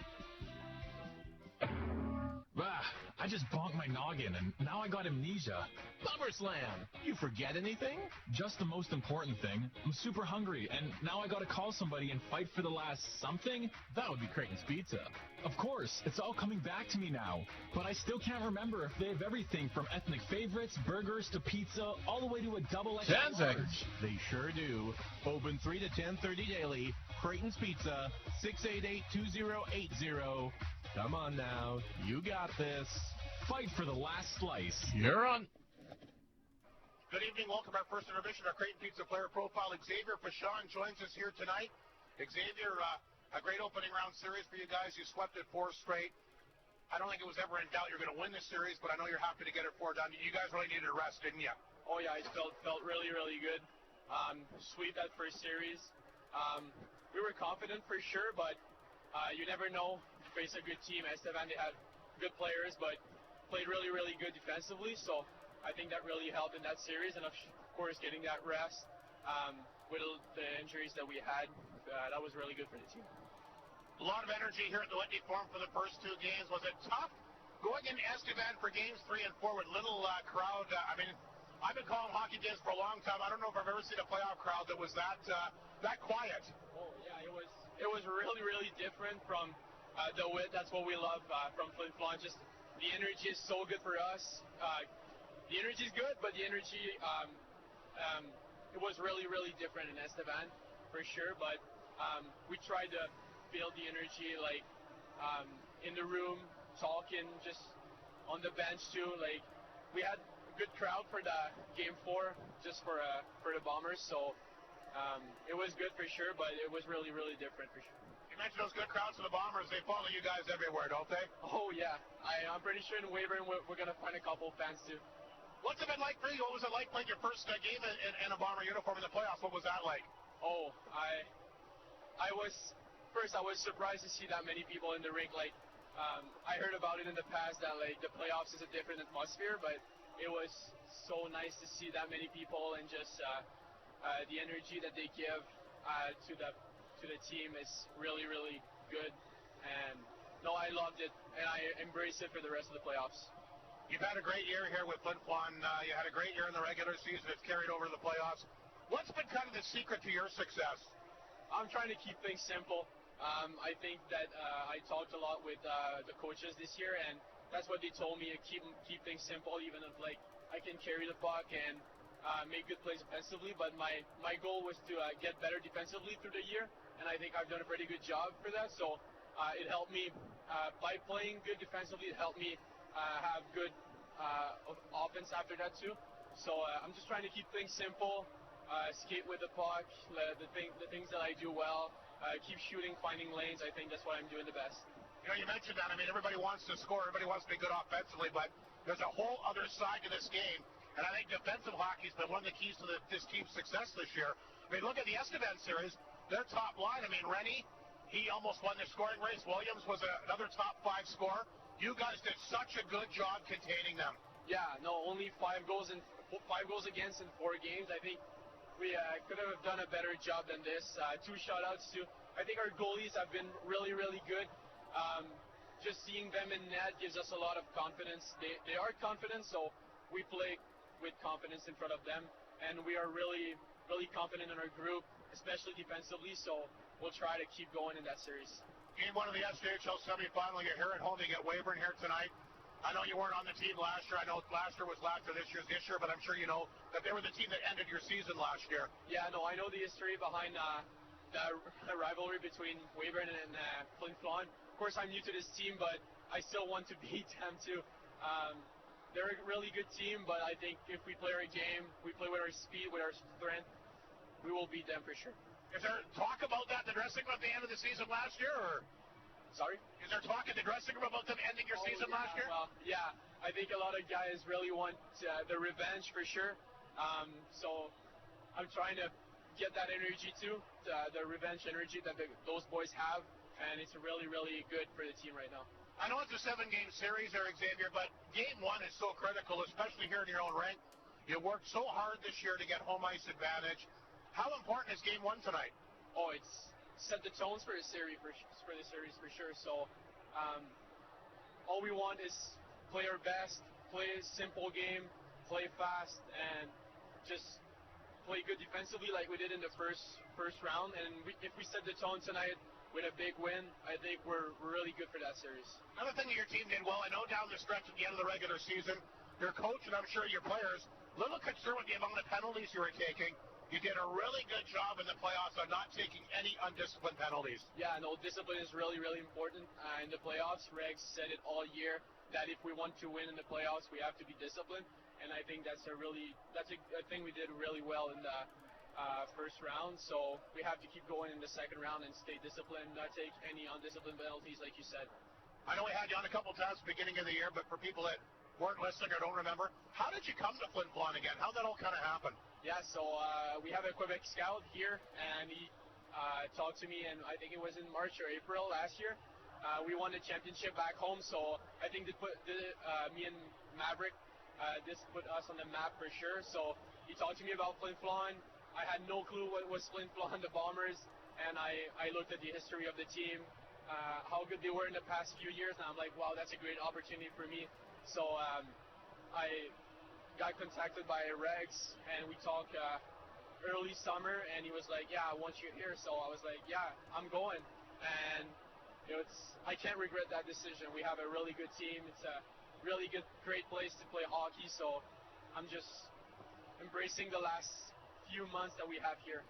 And it looks like you've been at home right from day one. I think this building agrees with you. Oh, yeah, for sure. No, I love the atmosphere. I love the fans. I have a good villas at home, too. So I enjoy my experience for sure. Being from Quebec, are you a big Montreal Canadiens fan? Oh, I am, just as you. Who's your favorite player? Right now, I love Lane Hutson for sure, but I've always been a big fan of Brendan Gallagher. He's in his last few years, but I love the way he works. So, yeah, Lane Hutson is my favorite right now for sure. How about Cole Caulfield? 49 goals! Yeah, no, that's impressive. If he can get 50 goals, that would be awesome for the team. It sure would. Great to see them doing well. Great to see the Bombers doing well. Xavier, thanks for your time. Good luck in this series against the Wings, and always great to talk to you. Yeah, thanks to you. Xavier Pichon, our great pizza player profile here on 102.9 CFAR and FlinFlonOnline.com. Clear. This is the last one. Proudly supports the Flin Flon Bombers throughout the SJHL season. Yep. We know that the Bombers will play tough like the Ford F-150, the toughest truck on the market for over 40 years. Northland Ford helping the community cheer on the Bombers as they work to bring a championship to the best fans in the league, and they provide you with the best selection on their lot. In the North, for the North, Northland Ford, the dealership you tell your friends about. Trade show season is finally here, and 102.9 CFAR invites you to be a part of the annual Trade and Leisure Show, April 23rd to 25th at the Creighton Sportax. This is our biggest weekend of the year. Whether you're a vendor, home business, local shop, or out-of-town business, this is your chance to promote yourself and your business to a whole new audience. There's so much to see there. For more information or to register, visit FlinFlonOnline.com. Grab onto this amazing opportunity. The annual Trade and Leisure Show, April 23rd to 25th at the Creighton Sportax. Don't miss 10 the seconds. opportunity. Brought to you by 102.9 CFAR, your radio. You're on. Wings are back on the ice. The Bombers will be coming out. How about now? Yep, here they come.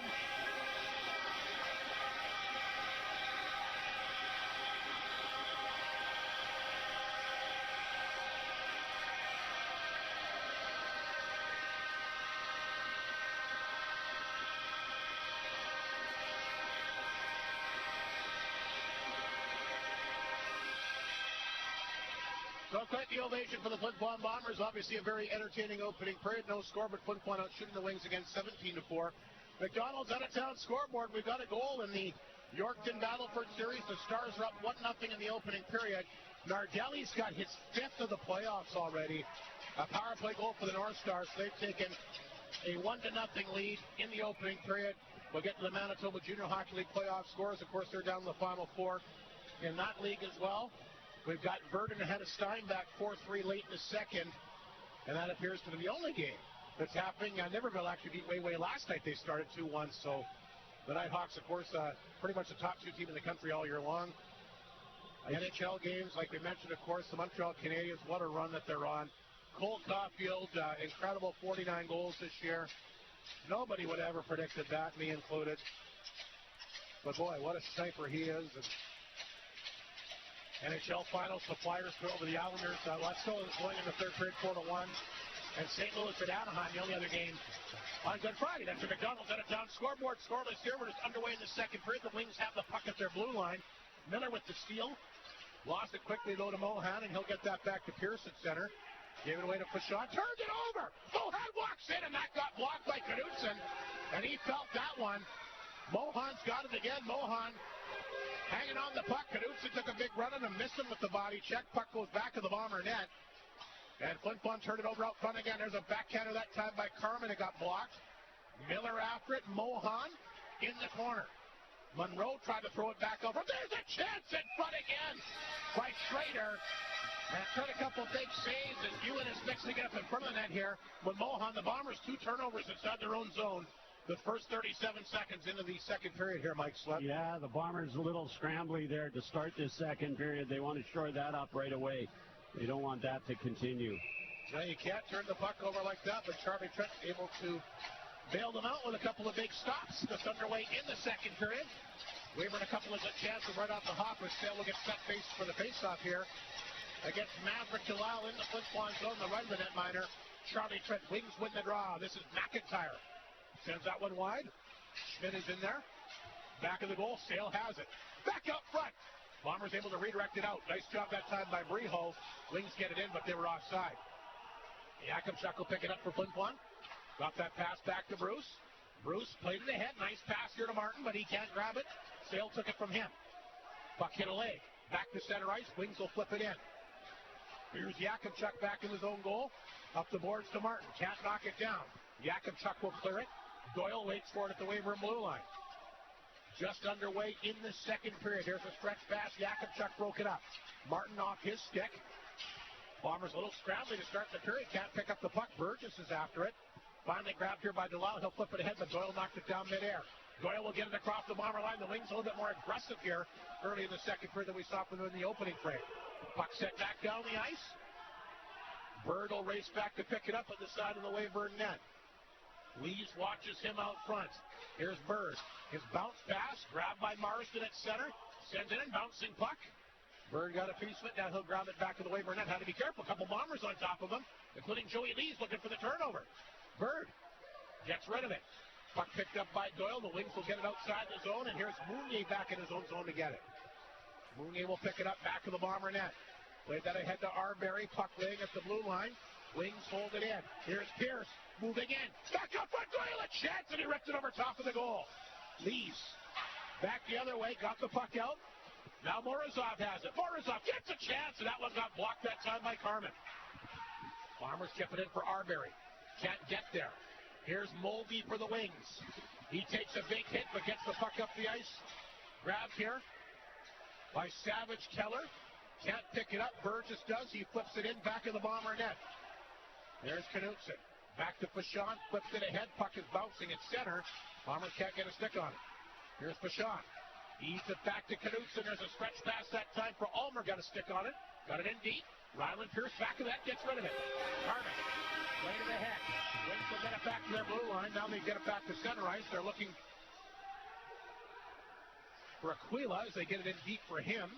He lost it in the corner. Stolen in the corner that time by the Wings. They try to come back out front. Good shift here by Redlick. Redlick had the puck in his skates. The Bombers trying to pin it up along the boards here deep inside Flin Flon territory. Wings push it free. Ulmer gets it. Band on it. Ulmer gets a couple chances. Gets it up the second time. Picked up by Seitz. 1-on-1 against Pierce. Seitz down the wing. Luck did it. He fired it wide. Low glove side here on Rocha. Puck is flipped back in the Flin Flon zone. Yakimchuk there to get it. Had to be careful. Schrader on top of him. Played it ahead. Nice pass. Here's Rhett Ewan. Ewan across the Weyburn line. That one got blocked. Blue line. Yakimchuk ripped it over top of the Weyburn net. Martin for the Wings. Schrader back of the net with Ewan on top of him. Trying to flip that back out front. Puck deep inside the wing zone. Miller after it. Played it in the corner to Rhett Ewan. Band on it. Still got it out front anyway. Ewan then can't knock it down. Comes back to the blue line. Held in by Bruce. Long chance. Puck loose in front of the Weyburn net. Rocha reaches to get it, but Monroe will get it first. To the blue line. Flin Flon holds it in. Long shot into the glove. And Rocha will track that. And 15:55 to go in this second period. Puck been a little bit scrambly here so far here in the second period. Yeah, the Bombers started out scrambly, but then turned it around, and then the Red Wings got the scrambles. But Pierce Yakimchuk's been on the ice a lot. He's, as you would expect, he's played a lot this period. Had some good shots. Played very well defensively so far, as usual. Delisle, Breho, and Jack Martin, the forward group for Flin Flon. Marsden, who's looked good tonight, on the back end here with Mounier, and we're just underway, like we said, in the second period. Packed house here at the Whitney Forum tonight. There's got to be, how many people you figure are here? 1,000. There's more than that. guess it depends on who's counting at 15:46. I know the person who counts, and they count exactly right every night. Well, okay, I'll give you the benefit of the doubt on that. It looks like more than 1,000 fans here to me. It could be. You got to remember, they count the people that are paid, Mike. There's a few people like you that get in for free, and myself. We're not the numbers. No, they do. That's exactly how it's supposed to be counted. Who paid? So there you have it. But the other thing is, Rob, is that the Whitney doesn't have individual seats so people can spread out. But there is a lot of people. I don't want to take that away from this wonderful crowd. Smith against Delisle, face up outside the Bomber blue line. Here's Knutson after it. And he'll swing that pass. He was looking for Breho. Icing is waved off. Breho gets in there deep. I think everybody kind of hesitated because they thought there was going to be an icing call, me included, but play continues. Pierce has got it for the Wings back at his own net, off the glass. Knutson can't knock it down at center. Martin had it, knocked away from him. He got it back, and he'll play it out. Burgess races after it, grabs it inside the Weyburn zone. Feeds it back to Carmen. Here's the pass to Sale, redirected inside Flin Flon territory. Vachon back to get it. Nice job to play it ahead. Here comes Joey Lees to center. Lees down the wing, across the Weyburn line. Got it in deep this time for Morozov. Morozov tried to play it back to him, it got blocked. Now Lees gets it. Back of the net. Lees trying to get away, gets to the blue line. Yakupchuk, a long shot. Oh, didn't miss by much. Wings will pick it up, though. 3 players away to center, led by Pierce. That's the forward here for Weyburn. Got it in deep again. Bruce back to get it for Flin Flon. Played that ahead. It goes off the Morozov skate. That will negate the ice. Rocha will come out and he'll leave it to the side of the goal this time for Bird. Bird gets rid of it. Picked up here by Doyle. Doyle back to center ice. Redlick will redirect that in for Savage Keller, but intercepted here by Bruce. Good pace again. Oh, a chance for Seitz, but he can't pick up the puck. Bruce has it redirect off him. Savage Keller gets it back. Knocked down the Bomber blue line. Here comes Leo Seitz. Fights off a check, leading the charge across the Weyburn line. Got hit hard, but knocked the puck down. Now Savage Keller. Bruce stands him up. Puck staying inside Weyburn territory. There's Lalamier racing after it. Doyle will get it back to the net. Pushed up the boards, grabbed by Savage Keller. He'll skate with it to center. He's got to be tired. He's been out there for an eternity. Now he goes off for a change before he gets it in deep. Bruce, deep in his own zone, tried to play it ahead. Intercepted by Monroe. He'll flip it back in the Flin Flon zone. Marsden after it. Tries to tie up. Goes down. He's got the puck underneath him. And I'm wondering why they haven't blown this. I don't think he knew where the puck was, but Marsden had it underneath him. Now they'll blow it down with 13 and a half minutes to go. Shots are 18-5 Flin Flon. But the Bombers not been able to get a lot of chances right from that slot area. Yeah. They're going to, as I mentioned, they're going to have to get people in front of Roca to score on this big goaltender. He's playing very well, and they did a good job. They tipped the puck quite a bit, and but that's how they're going to have to score. It's going to be a tip or a screen or a rebound. Mohan has had a couple tremendous chances for the Wings. Will line up for the faceoff here against Miller inside the Flin Flon zone. The left of Charlie Tritt. Shots, by the way, are 1-1 so far in the second period. There's Monroe for the Wings right off the draw. He gets hit hard by Vachon, but gets right back up. Leaves the puck back to the goal for Mohan. He tried to come back out front. Yuka got a piece of that. Now it redirects off the stick. Rhett Ewan can't knock it down. Held in here by Schrader. From Monroe in the corner. Wings going to work inside the Flin Flon zone. Monroe knocked down, takes Vachon down as well. Puck back to the Bomber net. Weyburn after it. It's Ryder Muka picking it up. He'll flip it ahead. Carmen holds it in for the time being. Now it comes back out. But Monroe will get it right back across the line. Monroe to the slot. Ripped it over top of the net. Boy, what a shift here for Monroe. He's been the best forward on the ice for the Wings in this game. The former Melfort Mustang has come to play here tonight. Like I mentioned, friends and family from Swan River have made the visit to come watch him. Players blown down inside Flin Flon territory. 12:45 to go. Or second period. And still waiting for our first goal there, Mike Stuff. Are you surprised we haven't seen a goal yet? I am. I really am. You know who I saw tonight? Alex von Sprecken. Oh, that's right. I saw him here, too. One of my favorite all-time Bombers. I know his dad, Curtis, is probably listening and watching tonight. Hello, Curtis. It's great to see Alex back in the Whitney Forum. Just a great, great young man. And he's here just like he left with a smile on his face. He hasn't stopped. Yeah, he definitely enjoyed his time in Flin Flon, enjoyed his time here at the Whitney Forum, and like we said, how can't you? One of the best places to play bar none in the country. Yakimchuk off the boards. That's held in here by Bird. The Wings are starting to get some good looks here in the second period. They're starting to get some chances. Here comes Martin back to center. Here's a nice pass to Breho. Springs him, but Bird back right away. Breho, though, knocked him to the ice. Puck is inside the Weyburn zone. Bird got right back up. And he'll play that one ahead. Grabbed here by Sale. Here's the backhand pass to Schmidt. He'll dump it back inside the Flin Flon zone. Martin there for the Bombers to break it up in the corner. Bruce dropped it back to Delisle. He'll feather that pass to center ice. Picked up by Yakimchuk. Gets a hold of it. He rips it back inside Weyburn territory. Schrader waited for it. Puck off the back of the Weyburn net. Schrader got it back. And he'll flip it out. Yakimchuk has it go underneath his skate goals inside the Flin Flon zone. Marsden back. Big body check there. Colliding in behind the net that time with Burgess. Puck squirts free at the Bomber blue line. Here's Morozov trying to swing Lees. He missed the pass. Icing against Flin Flon. Lees is saying he touched it. Linesman says, no, you didn't. 11:41 to go in the period. 18-5 the shots. Flin Flon face-off back inside the Flin Flon zone again. Our McDonald's out-of-town scoreboard. The other SJHL semifinal. It's now after 1 tonight in Yorkton. At the game number 1 between the Stars and Terriers. Battle for the 1-0 lead. A power play goal, like we mentioned, courtesy of Nardelli, who's got his 5th of the playoffs. Boy, what a great start for him and the North Stars. Knocking off the defending league champion Melfort Mustangs in 5 games. They'll be a new SJHL champion this year. Carmen shot. Arbery blocked that. Got it back in deep. Marsden back of the net. Lost the handle. Mohan the blue line. Pierce holds it in. In the corner, back out front. Arbery got a piece but couldn't get it out. Carmen knocked it out. Lots of traffic in front. Trick reaches out. Look out. Wings are after the puck and it's grabbed here by Arbery. He'll skate it out. Here's the pass up the left side to Morozov. Dropped it back to Lees. Lees, a little nice drop pass. Out front, puck is in the crease. They try to jam it in. And Rocha kept it out. A great move from Lees. Little bit of a saucer pass to himself. He made the good move going from backhand to forehand. And tremendous chance both ways. Goal mouth scramble and flip on. There's a great move by Lees on the jumbotron on the replay. And he had Arbery out front. And a great job by Morozov, who almost stuck that one through the wickets. Weyburn having a better start, or halfway through almost this period there.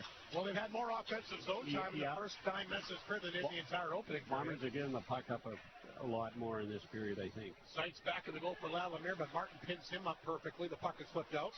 Moldy after it at center. He'll dump that one in deep. The Wings making some adjustments here, obviously, after the opening period tonight. Like we said, Cody Nates for the top post and late. Flin Flon's going to take a penalty here. Fans are cheering. I'm not sure why. The Bombers are going to take a power play or take a penalty. And that's going to be a high stick as well. No, a charging call. Lalimier is going to go. And we're going to see that Weyburn power play that we talked a lot about, which was very dangerous in that net win series. They've only had a 4-second power play tonight, Mike. This will be a big test for Flin Flon here to try and kill this Weyburn man advantage. Yeah, the Bombers with the best penalty kill stats in the playoffs, and they had I can't remember what it was. Second best in the regular season. So a good penalty kill, but you're right, this Weyburn Red Wing power play is dangerous. So Weyburn will go to the power play here for the first time tonight. The Weyburn power play number 1 in the playoffs. 7 goals on 30 opportunities at 23.3%. The Bomber penalty kill is 100%. They killed all 12 Estevan power plays, but this is a much more dangerous team on the power play with Pierce. He throws it in back to the Bomber net. Arbery after it, gets a hold of it, gets it out. Miller looking for it at center, but Schmidt got it back to the Bomber blue line. I think Weyburn was offside. They touched the puck. Flin Flon wants the face-off back inside the Weyburn zone. 10:20 to go in the second period. A charging penalty being handed out to Nathan Lalimier. And Weyburn on the power play for just the second time tonight. Like I said, the first one you can't even really count all of 4 seconds. So Jim's Custom Doors and Windows penalty kill, I guess our first official one here of the broadcast, as Lucas Schmidt will take the face-off against Miller outside the Bomber blue line. Minute 38 to go in the Weyburn power play. 10:20 to go midway point of the second period. It's been a quick one tonight. And we're still waiting for our first goal of the game and series. Schmidt throws it back inside the wing zone. That's the guy they're going to want to give the puck to, Ryland Pierce. And he'll pick it up and go back of his own net, and coming back to pick it up now and bring it off the ice is the speedy forward here, Monroe. Quickly across the Bomber line. He runs out of room, but he continues to battle for it along the wall. Carmen back out front. There's Schmidt in the blue line for Pierce. Back to Schmidt. Pierce looked like he wanted to shoot. Now he lets her rip, and it just went wide. Sale will pick it up. Back to blue line again. Pierce has it. A chance. A good save by Trick. And look out. Bruce going to get into it with Carmen as they're whacking away at each other. Now Yakubchuk comes over, and he and Monroe are going at it. But boy, do I love the way that Weyburn moves the puck so quickly. Nobody has the stick on there, has the puck on their stick for very long. No, that's right. Little extra shot at Charlie Tritt is what riled Bruce up there. But that's been going on all night, and it's going to go on all series. So a great opportunity here for the Wings. Like we said, they've got the best power play in the playoffs. The Bombers the best penalty kill, though. A minute 4 remaining in the penalty to Lalamier. The face-off back in the Flin Flon zone. The right of the netminder, Trick. Schmidt out there to direct traffic for the Wings. They'll line up here against Joey Lees. Bombers get it right back to Pierce at the blue line, and he quickly gets it over to Monroe. Monroe along the boards. A backhander out front. There's Schmidt lining up with a shot. Trick. Another big save as the Wings are getting a lot of good looks at him here on this power play, but boy, Charlie Tritt's been good tonight when he's needed to be. Yeah, right? Talk about tracking the puck. Charlie has done a great job of that, especially in this second period. The Weyburn Redwings out shooting the Bombers 5-2. Waddle on this power play. Yeah. Weyburn, by the way, a pretty good power play in the regular season as well. Third ranked at 22.9.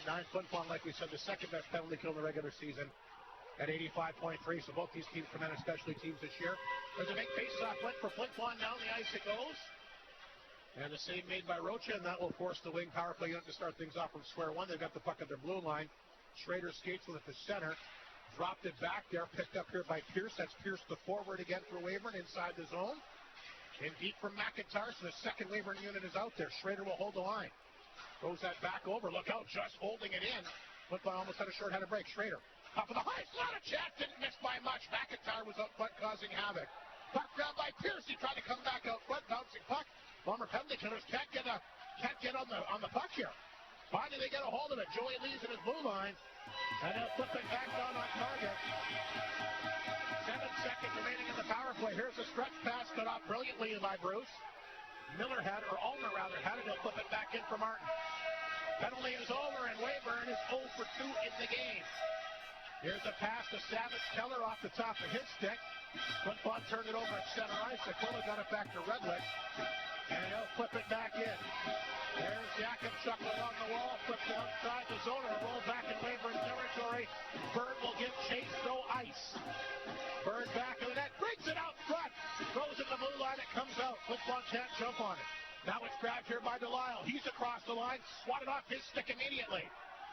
Wings back the other way, led by Redlick, the forward. Redlick, a toe drag. Middle of the ice, a backhander, and he got it through traffic. And the save made here by Charlie Tritt. Yakubchuk knocked down. Bruce trying to get a stick on it. Yakubchuk gets back up around the boards here to Muka. He'll chip that along the boards. Cut off and held in by Schmidt. Martin taking a look here for Flin Flon. Gets rid of it to Bruce. Bruce turned it over outside the blue line again. McIntyre that time took it from him and flipped it back in. 7:39 to go in the second period. They haven't even had our media timeout yet. Hasn't really been an opportunity with all this high-flying action. Puck laying back of the Bomber net. A couple Bombers are in there. Bruce and Delisle. Wings take the puck free, though. Carmen to the blue line. Here's Pierce. A toe drag off the glove. A good save that time. Trick. Wings have the rebound, and they whistle that one wide by Sale. Weyburn in charge now here in the second period. Delisle around the boards for Muka. He can't clear. Flin Flon needs a whistle or something. They got a lot of tired bodies out there. Here's Carmen with the steal. Off the side of the Bomber net. Delisle tried to grab it. Grabbed instead by Martin. He'll flip the puck out. Pierce waited for it at center.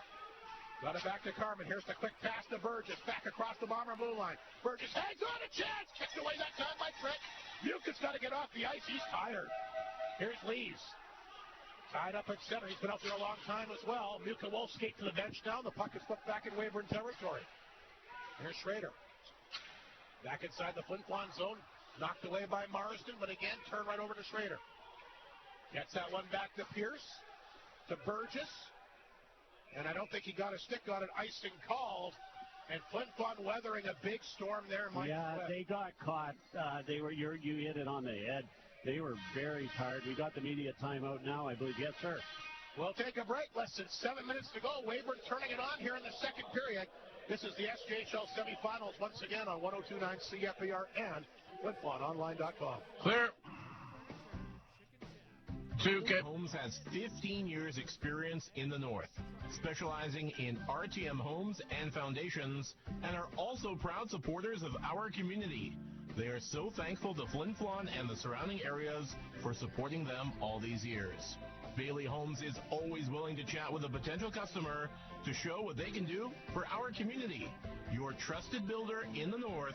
Visit bailey-homes.ca. Jim's Custom Doors and Windows is your trusted local windows, doors, and blinds store. But did you know they also install overhead doors? And did you know that a properly installed overhead door can help protect your home against extreme weather, help you save on your energy bill, and can increase the value of your home by up to 4%? Well, if you didn't, now you do. 10 seconds. They also have lock and key services, helping you protect your home from the elements. Jim's Custom Doors and Windows. Call them today, 687-7071. You're on. 6.5 minutes to go in the second period, but a Weyburn period for sure. They're outshooting Flin Flon 8-2. It's 19-12 for Flin Flon in the game, but just the 2 shots here in the second period. Lees will line up for the face-off here. Well, they blow that one down right away as he lines up here against the Weyburn face-off man, Drew Moldy. But boy, Weyburn really taking over here in this second period, Mike Slip. Yeah, they have. They absolutely have. The Bombers giving the puck up, but you hit it on the head again, Rob, when you mentioned how fast and how quick these Weyburn Redwings move the puck. Face up. They'll try it again. Lees against Moldy. Lees had it temporarily, then Wings pick it up and they'll play that off the boards. Flin Flon does hold it in. Good work by Morozov along the boards. There's a chance of puck for Arbery. Hit his own guy. That one ends up hitting Lees, and the Wings will get the puck back to center. Picked up by Burgess as he flips the puck back in Flin Flon territory. Marsden back to the net. Puck is bouncing. Marsden knocked it down. Now he wants to pin it up here. Wings are trying to work it free.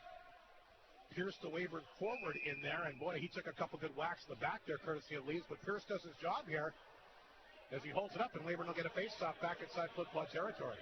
Yeah, nobody was going to move Big Marsden off of that. He had that tucked in. There's no way anybody was going to move it off him. 19-12 the shots in favor of Flin Flon, but it's 8-2 Weyburn in the second period. And the Wings have controlled most of the play. And they've had a lot of opportunities, and they've done a nice job getting the puck inside the Flin Flon zone. Yeah, and moving it around really quickly. Big face-off here between Mohan and Miller. Miller wins that draw. There's Knutson back of his own net. He'll play that off the board, but Schrader waited for it, throws it back to the front. There's a chance, a quick release that time by Schrader. That's the Schrader boys going to work here. The defenseman, Lucas back out front to Dion the forward. They're both from Kelowna, BC, and boy, they really knew where each other was on the ice there, did they not? They looked like brothers out there on that one. Just, you knew exactly where the forward Schrader was going to be. Well, the Schrader brothers going to work. It's a save by Trent. Flin Flon will win the faceoff. They'll get the puck out. Just Rhett you in the center. And he'll dump it deep. Speaking of Schrader, he's back to get it to the corner. Wings play it ahead. Nice pass. Mohan took a pretty good slash that time at center, but still gets it and flips it back to the Flin Flon zone. He's had some big moments tonight as well as he throws it out front. Puck will come out. And the Wings will grab it on their side of center ice. That's fed back to Doyle here. Doyle. Along the boards, Mohan comes back to help out. That hit a stick, grabbed by Fashon. Fashon's got it. He'll bring it back across the line. And I think Lalemire crossed up. It must have been offside is why they blew that one down. He ran into a guy too, did he not? Yeah. Lalemire ran into the wing defenseman, Martin, I believe. I thought he was able to slide out, but I guess not. And I thought Xavier Beauchamp did a nice job of trying to hold off. Face off outside the Weyburn Redwings down to 5:18 to go in the second period. Marsden feeds that one back to Mounier. He'll dump it in deep. Swatted away back to that time by Rocha. Really hasn't had a lot of work here in the second period. Trying to stay sharp though. Off the middle. Wings get it back at the Flin Flon zone. Savage Keller can't knock that one down. Ulmer knocked off his stick. Lalanier wants to get off the ice. Wings will get it back across the Bomber line. Marston running into Redlick. A couple of big boys there. Flin Flon will flip it around the boards. There's Breho back to get it. He had to be careful. Got rid of it quickly. Mounier, nice pass to Ulmer at center. Poked it free to Delisle. Delisle down the way. Made a good move. Delisle walked in. A chance. Amazing. Rebound. Delisle after it. He can't get there. They'll get it to the blue line. Yakimchuk knocked it down. Through traffic, a shot. Roach tracked it. Oh, loose puck. Delisle can't find it. Here's Bruce. A chance. That gets blocked in front. Bruce gets his own rebound. He's at the blue line. Yakimchuk again. Blocked again by Redlick, and he'll poke it down the ice. Big shot blocks by Weyburn here in front of their own net. Flin Flon getting a couple of opportunities. Delisle back to Breho. Throws it in deep for Delisle again. Delisle back to the net. Ripped it around the boards. Yakimchuk waits for it at the left point. He'll knock it down. Long shot saved in front by Rocha. Breho out front, but he can't pick it up. Sale pokes that one ahead to McIntyre. Here's the drop pass to center ice. Sale after it. Bombers get it free. The grab to center stick broken, though, by Bird. Yakimchuk back to Martin. He'll chip it ahead. Flin Flon will get two on the center, led by Miller. Connor Miller down the right side. Across the line. A shot that got blocked again. That time courtesy of Josh Carman. Bruce feeds it back to Knutson. He ripped it back inside the wing zone. 3.5 to go in the second period. There's a chance for Buick with the steal. Buick got back up. Buick got back. Can't get it to go, and he fired it wide. He and Miller were alone in front. What a chance that was. Here's Knutson. One of the few mistakes that Weyburn's made. They kind of got discombobulated in their own zone there. Nobody knew where each other was. Chance in front again. The redirection by Bucha again. And Roach a couple big saves. The Bombers breaking through some chances. But a lot of shot blocks here by Weyburn. Yeah, unbelievable job of blocking shots. Ryder Muka's having a great game. Two tremendous chances on that shift. And like you mentioned, had 16 goals before his injury.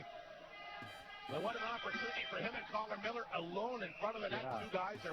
You might not get room like that again. No, but you're right. The Red Wings just blocking 3 or 4 shots in that shift. Lee set for the face-off once again deep in Weyburn territory. Flin Flon trying to get one other shot. Rebound, Morozov can't get on it. And the Wings will grab the puck and they're quickly back up the ice again. Here comes Burgess across the Bomber blue line, gets it in deep. Knutson got tied up back of the net. He's bumped off the play. Burgess pulls it in. Burgess a chance to save by Tritznik. Rebound in the corner. Lee's after it, bumping there. With the Wings forward again, Callis Pierce. Wings hold it in. That's Burgess' redirection wide. There's Pierce on it again. Vachon knocked it down, back of the Bomber net, feeds it ahead to Arbery. He tried to get back up the middle. Carman blocked that one. 2.5 minutes to go in the period. Still scoreless here. Game number 1 of this SJHL semifinal. What a beauty tonight for the Bombers and Wings. Flin Flon throws the puck away in their own zone. Wings get a chance. Mohan after it. He kind of fanned on it. Got the puck in deep and away. Got it again. Tried to come out front. That hit a skate. Morozov can't knock it down. Martin's got it for the Wings. Back to Schrader at the blue line. Left it there. Back out front. Mohan is after it. This line has given Flin Flon a lot of trouble tonight. Arbery knocked away from him. He's down. Monroe's got it. Monroe back up. Got a backhand over top of the net. Fritz saw it at the last second. There's a backhand and they score. That was a matter of time, Rob. That was just a matter of time. Dion Schrader with the redirection. The Bombers can't get the puck out. And the Weyburn Redwings have taken a 1-0 lead. And boy, you can hear a pin drop at the Whitney Forum now. And you're right, Flin Flon could not get it out. Weyburn gets it to the side of the net. And that one is redirected in, courtesy of the wing forward, the Dion Schrader. 1-0 Wings. Charlie Tritt did everything he could on that shift. The Bombers just kept giving the puck up. And we said it before, penalties and giveaways are killers, and that's exactly what happened there. It was a great goal, by the way. That is Schrader's 4th of the playoffs, by the way. That'll come late at the 18-12 mark. And Weyburn has taken the 1-0 lead. They've been the better team in the second period. Martin will kick that puck down the ice. And Roach are going to be forced to hang on as Martin will make his way to the front of the net. So 1-0 Weyburn lead and a big goal. Wings outshoot the Bombers 11-8. Flin Flon did have a barrage of chances just before that, but a big goal from the Wings. With the way that Roach is playing, 1 goal might be enough. Yeah. I was thinking the same before that goal was scored. and we said it, that first goal is a big one, and that is a huge one. 11 to 8 shots for the Red Wings in this period, and you're right, it's been their period. Face-off inside the wing zone. The right of Rocha as Delisle will line up for the face-off here against Schmidt. Bombers win the face-off. They get that puck in deep. There's Sale back in the net. Delisle fighting with him. Monroe lost the handle. Bird, he's after it. Got it back to Doyle. That one hit a skate. Will come back inside the wing zone. Here's Delisle racing after it. They'll try to get in there. Bird, go up the boards. Good job to McIntyre. He'll quick to get rid of it as well. Doyle, caught by Breho. Here's a chance now for Ulmer. As he'll get that puck back in. Just over a minute remaining in the period. Weyburn has taken a 1-0 lead here. Sale to Bird back in the Weyburn net. Played it ahead.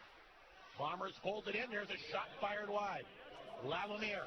They'll let Marston take it at the blue line. Marston a chance, and they ripped it over top of the net. Not sure if Rocha saw that one or not. Didn't move on it. Wings back the other way. They'll flip it in. Marston cut it off. Got that one back to Mounier. There's going to be a penalty here against Pierce. Mounier comes over and grabs him. Ryland Pierce, the Weyburn D-man, going to go here. I'm thinking maybe a cross-check might be the call. Yeah. No, they're going to say charging call as well. Mounier best to skate away and let them take advantage of this power play. Well, let Rob Corning go at it again. The last time he was on the power play, all of 4 seconds. We'll give him a chance here again. And the Bombers 0 for 2, but like we said, the second power play tonight, just 4 seconds. We'll see what happens in the final 40.8 seconds tonight. Bomber power play, like we said, just a couple of goals in the Estevan series. They were 2 for 12 in that one, another 2 for 14, going 0 for 2 tonight. We'll see what they can do here tonight. Trying to answer the goal by Schrader with 40 seconds to go. Miller, Delisle, Seitz, Vachon, and Lees. Bombers win the draw. Vachon at the blue line, pass in tight. This is Miller. 6 power play goals the regular season for Seitz, back of the net. Back out front, puck goes to the blue line. Delisle knocked it down. Nice pass out front. There's a chance, Lees. Oh, he can't get it to go. Rocha shut the door beautifully. Goes Lees again. Tries it in. Rocha stopped him one more time. Lees gets the rebound for the 3rd time and gets it back to the blue line. Delisle will hold it in. Back of the goal. Just 14 seconds to go. Miller back of the net. They'll play it out front. Delisle a chance. Big right pad save by Rocha. Vachon holds it in. 4 seconds to go. Lees in the blue line. Flips it back in. Seitz has to get away from him. And that's going to do it for the second period tonight. Flin Flon will get a power play for 1:20 when we come back. But boy, Weyburn has done a masterful job of keeping everything to the outside. Yeah, they sure have, but the Bombers had some good chances on that power play. 11 to 11 shots it ended up because of that power play, but the Weyburn Red Wings with more scoring chances and took advantage of a really nice play to get that first goal. Yes, Weyburn will take a 1-0 lead to the locker room. We'll take a quick break, come back with the second intermission show momentarily.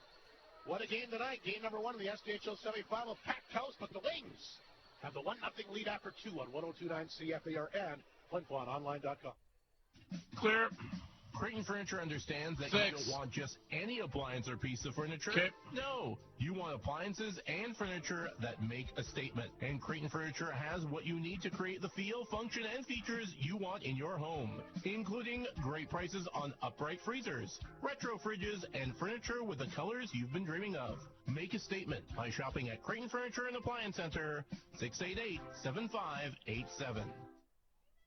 Every show binged, eating 8 times a day, and walls are starting to ramble at you? This is Cabin Fever, and it's time for Shane's. How about picking up a new acoustic skill with a new crisp guitar or a booming drum set? Or bring those big family game nights back with a new game for any age. Stop the walls from talking to you and beat down Cabin Fever with selection unlike any other. Shane's at the Atinikay Mall will beat those indoor season Cabin Fever blues. Take charge. Head to Shane's at the Atinikay Mall.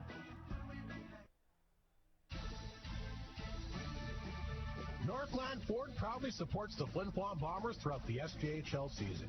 We know that the Bombers will play tough like the Ford F-150, the toughest truck on the market for over 40 years. Northland Ford helped the community cheer on the Bombers as they work to bring a championship to the best fans in the league, and they provide the best selection on their lot. In the North, for the North, Northland Ford, the dealership you tell your friends about. You're on. And we're back in the Whitney Forum, the second intermission show for the folks of the North to 53 Co-op. Just a one goal in the second, a big one from the Wings again. Has biding their times, taking advantage of an opportunity. And the forward will get his fourth of the opening series of the playoffs so far. Of course, 3 goals in the opening series against Nipwood. Now Dion Schrader's got a goal in the second round. His fourth, courtesy of Monroe and Redlick, and that's kind of fitting because that's been the best line on the ice tonight. Yeah, absolutely. Monroe has had a fantastic game. I think he's the best Red Wing so far. The thing I like about him, you take him off the puck, but he never gives up. No, and he's fast. He's a good player, so that's been the best line for sure. So not surprised they open up the scoring. Schrader's fourth from Monroe and Redlick to open things up late at 18:07. Like Mike mentioned, nothing Charlie Trick could do. The Wings just held the boards, held the puck in, and he's able to get free along the right side. He'll chip her home for his fourth of the playoffs. Shots were 11 apiece. The Bombers a 2-period total of 28. Weyburn a 2-period total of 15. Both teams 0 for 2 on the power play. That's a big minute 20 for Flin Flon in that third power play coming out here for the third period tonight. Yeah, the huge goal at the end, period. But the Bombers really put some pressure on that power play. It'd be wise to continue that at the start of this period and take advantage and get that early goal. One thing I do know, they're going to have to get the next one. They fall behind by 2. It'll be tough sledding with the way that Rocha and the Wings are playing. But anyway, that's the story after one. Schrader's got his fourth from Monroe and Redlick. A 1-0 Weyburn lead after 40 minutes of play. And so far in the playoffs, I don't even know if Flin Flon has trailed I don't think they 40 have. minutes of play yet. I don't think they've trailed at all. In the series, they didn't against Estevan, you're right. So Flin Flon has not trailed after 40 minutes of play. Weyburn in the playoffs so far. One trailing after 2. Have not trailed after 40 minutes either. So neither one of these teams has trailed. This is Flin Flon's first time trailing after 2 periods of play. Weyburn, they're 1-1 when they've trailed after 2 so far in the playoffs. Flin Flon, like we said, the first time is tonight. But again, it's just the 1 goal. But in a game like this, 1 goal is a lot. Yeah, Coach Reagan's going to adjust just as Coach Mapes did in that second period. We'll take another quick break. We're going to be joined, like we said, from Emery Olafson, the Yorkton Terriers head coach. He'll give us the lowdown on their 6-game series victory against Melville, and of course his thoughts in a big series against Battleford. Battleford, by the way, up 2-0 right now in the second period of that one. But Emery joins us next. You can listen to that interview momentarily here on 102.9 CFAR and FlinFlonOnline.com. Clear. In 1927, Hud Bay began and then grew with properties under exploration, development, and operation. Hud Bay is proud to be a sponsor of this year's Bomber Playoff broadcast. Through active participation, bursaries, and donations, Hud Bay is proud to continue its 99-year history of supporting the community, its organizations, and its people. Hud Bay wishes the best for the Bombers and its fans, built on the strengths of today and tomorrow. Good evening. Welcome to our second intermission. As promised, joining us, the head coach of the Yorkton Terriers, Emery Olafson, fresh off their opening round series victory against their arch rivals, the Melville Millionaires. Great to catch up with you, Emery. A great regular season for your team, but we all know it's the playoffs that, of course, really, really counts. And I know you must be pretty happy with what you saw from your squad here in a 6-game series victory against the Melville Millionaires. Yeah, you know what? I thought game 1 we came out and did exactly what we wanted to, other than score. In that first game, especially in the first period, I think the guys' mindset was right, and it was frustrating, man. They played defensively. Their goaltender played outstanding. They were physical for sure on us, and game 1 went to them. So it was good of our guys to bounce back and get that second game, and then go to Melville and kind of take care of business in game 3.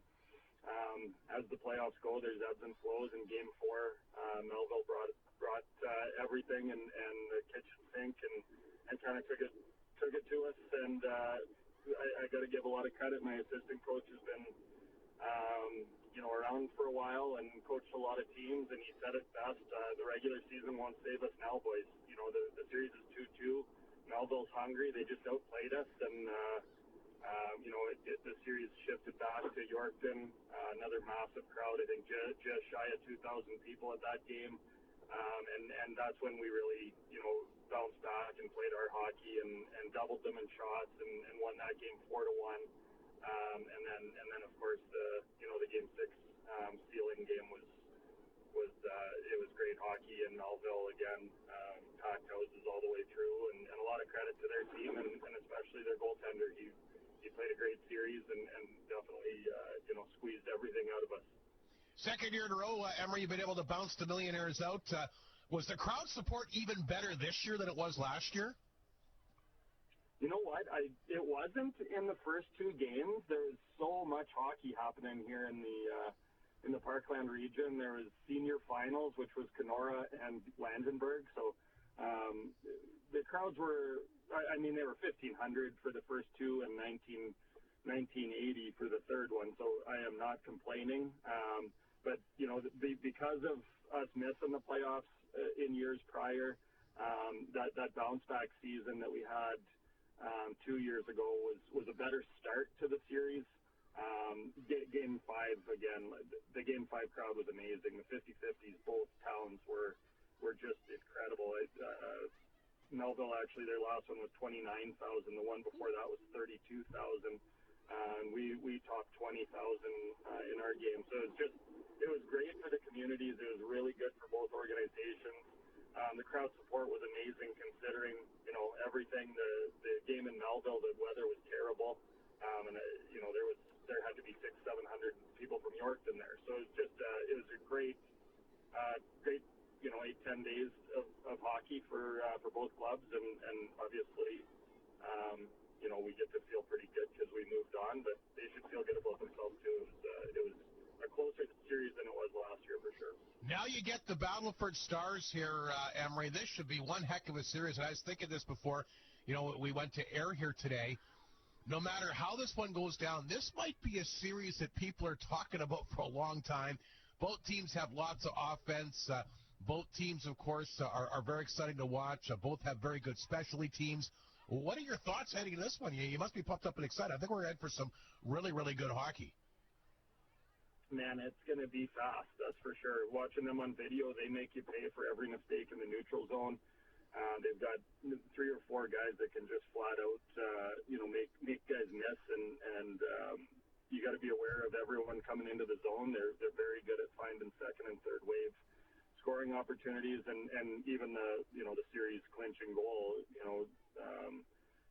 Fisher on the back end. You have 5 Melfort Mustangs kind of all battling, and they make plays.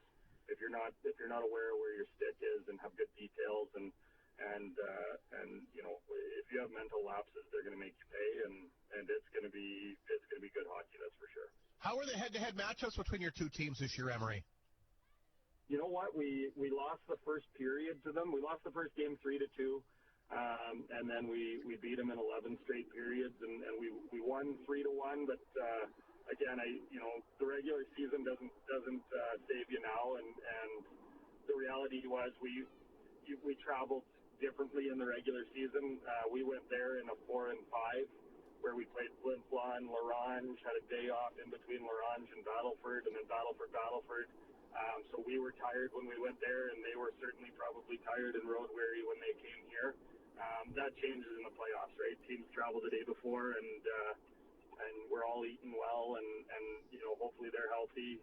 We're very healthy right now, and we've got some good affiliate players to bounce into the lineup when we need them, and it's kind of all hands on deck now. So there's no playing your second best lineup or giving guys opportunity to develop. It's just test day every single day. So it's going to be interesting, and it's like I said, it's a different game than the playoffs for a lot of reasons, but the main one is every day you're playing for another day of hockey, and I would imagine we're going to see their best. You're the second seed or the third seed, which means you have home ice advantage, and normally I would say that's a big factor, and I'm sure you're happy to be starting at home. But, Emery, you had the best road record in the league this year, too. You could win away from your own building.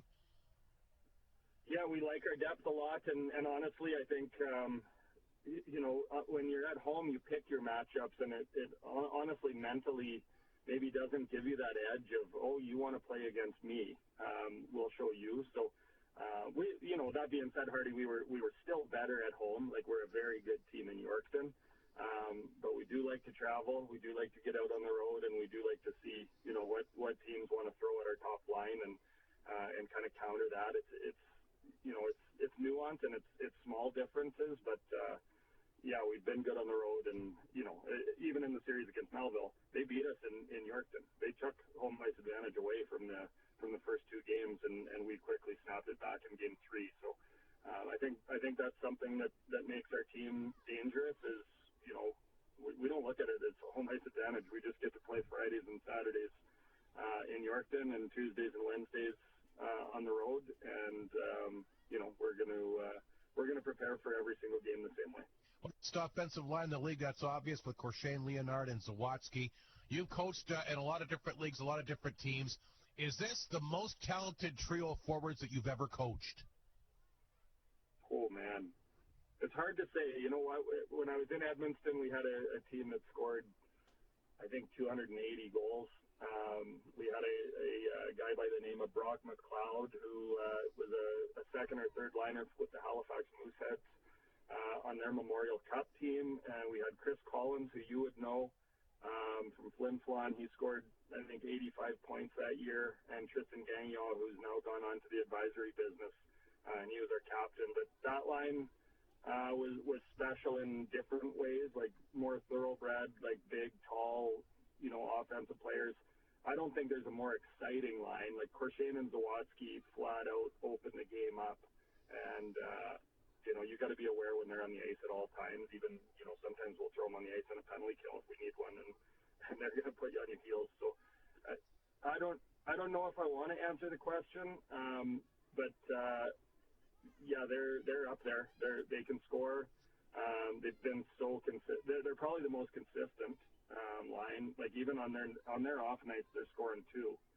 On the nights that they're on, it's 5 or 6 on that line. So they can be dangerous, and in the playoffs, honestly, if you look at it right now, that line scoring and our blue line scoring and our secondary scoring, we're still kind of waiting on. So we've gotten through the first round because of goaltending, first line scoring, and the blue line that we do have, and now we're gonna have to lean on the regulars. 420. Get a little bit squeeze a little bit out of our second, third, and fourth line. Well, I'm glad you mentioned that, because I think you're a deeper team than a lot of people think. Emery, do you think you've been kind of under as good a year you had? We talk about the best offensive team, the most road wins. The last 3 months of the year, you were lights out. You can count on one hand how many games you lost. Do you feel that you're still saying all that maybe you haven't had as much of a spotlight on your team as you should have?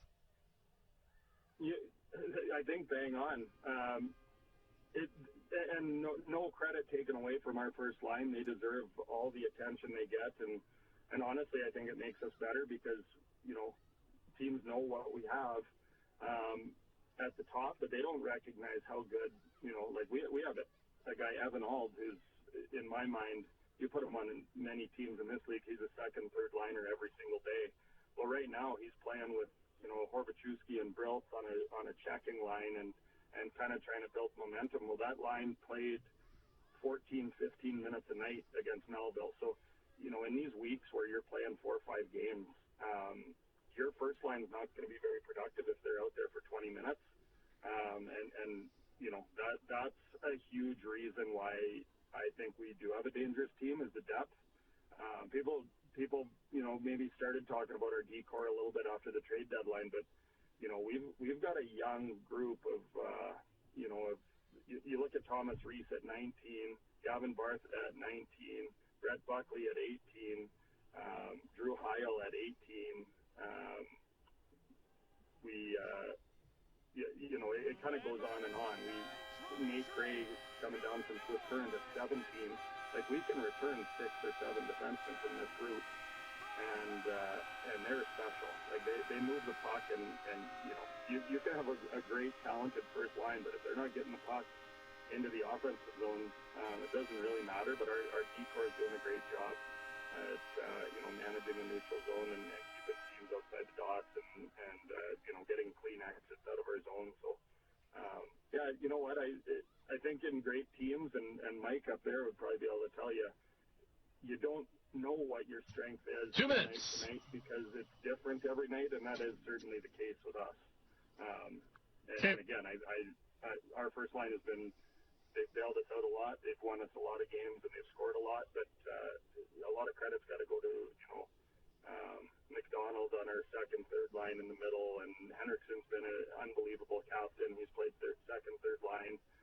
Vinny Junik is probably the best, most underrated player. Maybe out, if you're comparing him, he's like a Leo Seitz or there's these players that maybe don't end up on the stat sheet and on the front page news the next day. Hey, you're on. All right, thank you very much. And to cut that off a little bit short, but great to catch up with Emery Olafson, the head coach of the Yorkton Terriers. His team down 2 goals here in the second period, and Flin Flon down a goal as we start the third with the Bombers on the power play. Drop pass for Pashon. Works it, shoots, and once again, Rocha there to track that puck. Nice setup, though, Mike. Stuff from Maverick Delau. He might be the best bomber forward tonight. He is, but he's nice drop pass there. He's probably the best player for the Flin Flon Bombers period tonight, and Ryder Muka not that far behind, in my opinion. Great drop pass there. Flin Flon on the power play for another minute 3. Again, Rob Corney, our Pepsi power play contestant, hoping Flin Flon can cash in and get himself a 12-pack of Gatorade water for free, courtesy of the gang at Arctic Beverages. Rob Corney, of course, a longtime Flin Flon Bomber supporter. Carmen will dig that puck free. Josh Sale after took a funny hop on him. He couldn't get it, but it goes back to Carmen. Around the boards, held in by Maverick Delau. Here's Pashon. Blew the blue line. Oh, he came out front to Miller and hit a leg. Seitz will grab it. Back out front. Here's the pass. Pashon walks in. That got blocked. Another shot blocked, that time by Bird. He can feel it as he makes his way off the ice. 33 seconds in the Flin Flon power play. Some good looks there, but boy, Weyburn blocked, what would you say, 6-7 key chances in front? Yeah, absolutely. He's doing a great job. Knutson back of his own net, one last chance, 20 seconds to go. Here's the pass to Morozov. Morozov, 5 points in the opening series and not had a lot of room here tonight. Gets that puck in deep, though. Puck comes back out front, held in by Knutson. Here's Jack Martin for Flin Flon. Throws it through traffic. Oh, there was a lane there, and he just missed. Muka, back of the goal for Morozov, knocked down, throws it out front. Monroe will intercept. That'll do it for the power play. And Moldy will poke it in. And Flin Flon 0 for 3 in the game. Knutson back of his own net, swings that pass to Morozov. He'll flip it to the blue, or to center. Grabbed here by Arbery across the line, and Carmen got a piece of that. Martin along the boards, tried to come back out front. Martin in there by himself. The rest of the line was changing. Schrader, who's got the goal for the blue line, knocked down by Ulmer. A weak shot on net, kicked away easily by Rocha. Oh, big body check there. Ulmer steps into Monroe, and he hits him hard. Puck is flipped outside the blue line. Seitz can't get in. His Lalemire was way offside. Flin Flon will get it back to center. Here's a chip to Lalemire. He'll poke it in before he gets hit by Doyle. Did Monroe skate off the ice? No, he's still out there. He shook off that hit. That's the biggest hit of the night that I've seen. The goal scorer for the Wings, that's Dylan Schrader. Getting the puck back to center. Look for Flin Flon maybe to throw the body a little bit more and try and get some open ice here in the third if they can. Monroe's taken a couple. That one in the first period knocked him off his feet. But, yeah, that was a big one. Miller back inside his own zone. Flip that back to Mounier. Here's a nice stretch pass to you, and he's got a lane across the Weyburn line. But the Wings close the gap quickly. They'll get it off the glass. McIntyre grabs it for the Wings. Ahead to Schmitz. He's across the Bomber blue line. He'll throw it in deep. There's Josh Sale. Knocked it down. Flin Flon can't get it around him. Miller, back of the goal for Mounier. Back up the boards. Red Ewan knocked off the stick by Weyburn. They get that puck so quickly. Flin Flon, they got on the stick and it's gone like that in 60 seconds, like that movie says, gone in 60. The Wings have done a good job tonight. Flin Flon has had a tough time getting the puck up the ice. Here's Pierce. His long pass. That's Pierce to Pierce. It's chipped in. Tripp will wander out of the net. Bruce back of the goal. Mounier gets rid of it. Wings hold it in. A bouncing puck into the glove. Tripp the easy save. Yakimchuk gets it. There's Yakimchuk. He'll take a look. Back to Breho. Bird cut that one off. Moldy looked like that was offside to me. Played it ahead. Bruce back to break it up. Along the boards to Jack Martin. He'll get the puck out before Burgess cut that one off. Doyle gets it. Sends it back at the Flin Flon zone. 16:22 to go in the third period. 1-0 Weyburn in front. Dylan Schrader's got the big goal. Will that be enough with the way that Roach has played tonight? Boy, he's been like a wall there. Here's Brito, the stretch pass. He'll get it. Try to fend that to Delisle. Too far. Rolls over to Roach. He'll make the save and hang on. 16:04 to go in the period. McDonald's out of town scoreboard tonight, like we mentioned. The Battleford Stars, a 2-0 lead on Yorkton late in the second period. Nardelli's got stick, and then he's got this stick as well. Manitoba Junior Hockey League playoffs tonight. Just the one game, like we mentioned. Niverville picked up the big victory yesterday, so they've taken a 1-0 lead on Wayway. So Niverville won last night 2-1. Lots of goals in Steinbach tonight. Oil Capitals late in the third, a 6-4 victory, or 6-4 lead against the Pistons. Not over yet. We'll get to a couple NHL games momentarily. Flin Flon holds the line inside the Weyburn zone. Pashon along the boards to Morozov. Bumped off the play. There's Schrader back of the goal. Flin Flon pinching in. Knutson after it. Can't knock it down. Puck lifted off the boards. Back in the Flin Flon zone. Pashon there to get it. Dylan Schrader, the goal scorer, on top of him. Pashon. He'll turn the corner. Up the ice he comes. Pashon to center. Across the Weyburn line. He'll hang on to it. Nice play to the blue line to Lees. He knocks it down. His backhander got blocked. Lees got it back. Back of the net. There's Morozov. Blue line comes out. Marsden not quick enough to get in play, but it is defense. I mean, they did throw it back there pretty quick. Bombers will clear the zone. Monroe's got it. Leaves it back in the Weyburn net, where it's picked up this time by Martin. Ahead to Mohan. Back inside Flin Flon territory. Mounier there will pick it up. Here comes Mounier. Bomber fans, and there's a lot of them here tonight trying to get their crowd in their team into the game. I don't know how you'd even hear a whistle right now. Schrader gets it back for the Wings. Made a good move at his blue line. He's got the goal. Like we said, there's Savage Keller taking the puck as he gets loose. It gets across the Bomber line. Moves it in deep. Mounier back of the net. Fights off a check. Nice job to clear it out. Carmen knocked it down in center. Give it right back to Lalemire. He'll poke it in. Puck will roll to Rocha. The save. Carmen will grab it. Played that one ahead. Puck comes out. Ewan back on it. Throws it in. Pierce is after it. Relatively quiet tonight for the amount of points he's put up. He had 9 points, like we said in the opening round, but Flin Flon's done a good job containing him so far. He's got the puck again, throws it back in the Weyburn net to Carmen. Rhett Ewan has had another good game for Flin Flon tonight as well. Steamrolls him. Carmen loses his stick. Yakimchuk will hold it in. There's a shot deflected. Roach of the save. So Flin Flon trying to get redirections out front. They had numerous opportunities in the first. They get a good chance here early in the third, but the Wings have the puck to get three away to center. Lucas Schmidt. Puck knocked down the Bomber blue line. Redlick comes over, gets it back for the Wings. He'll dump it in. Sale looking for room up the wing. Back to Schmidt. Schmidt gets out front and he had it whacked away at the last second by Yakimchuk. Play stays inside the Flin Flon zone. Bombers around the boards from Muka. Cut off that time by Doyle. Good work by the Weyburn D-man along the wall. Now it's grabbed by Flin Flon. Flip back at the Weyburn blue line. Quick pass to McIntyre. Back out front. Schmidt walks in. Shoots it. Good save that time. Schmidt came out to challenge him. Might have taken that off the tip of his mask, actually. Yeah, I think he did. Breho feeds it back to center ice. Martin a one-hand miss inside the Weyburn zone. Here comes Maverick Delisle after it. Delisle to the blue line. Knocked down. There's a chance. Fired wide. Pashon. He gets a chance. Quickly in front. And Delisle can't get it to go. Rocha got the black pat down. Another chance for Maverick Delisle. By far has had the best scoring chances for Flin Flon in this game. Lees gets the pass at center. He'll dump that one in. Martin back of the net. Flin Flon's had a good start to the third tonight. They're skating very well here. Wings will get the puck to center. Martin's got it. Weyburn again has the 1-0 lead. Back out front. There's a chance by Pearson. He found on it. Already down to 12:40 to go. We haven't had many whistles in this third period. Burgess can't knock it down. Wings get it back out front. There's an opportunity. And ripped over top of the net that time by Mohan. And that'll clear the glass and go out of play with 12:31 to go. Boy, a tremendous pace. Shots are 5-1 Bombers in the third. And so far in the game here tonight, the Bombers had... that's the Maverick Delisle chance. 28 after 2, so that would be 33 to the Wings 16. But Weyburn's got the 1-0 lead. Yeah, Rocha with a great save there on Maverick Delisle.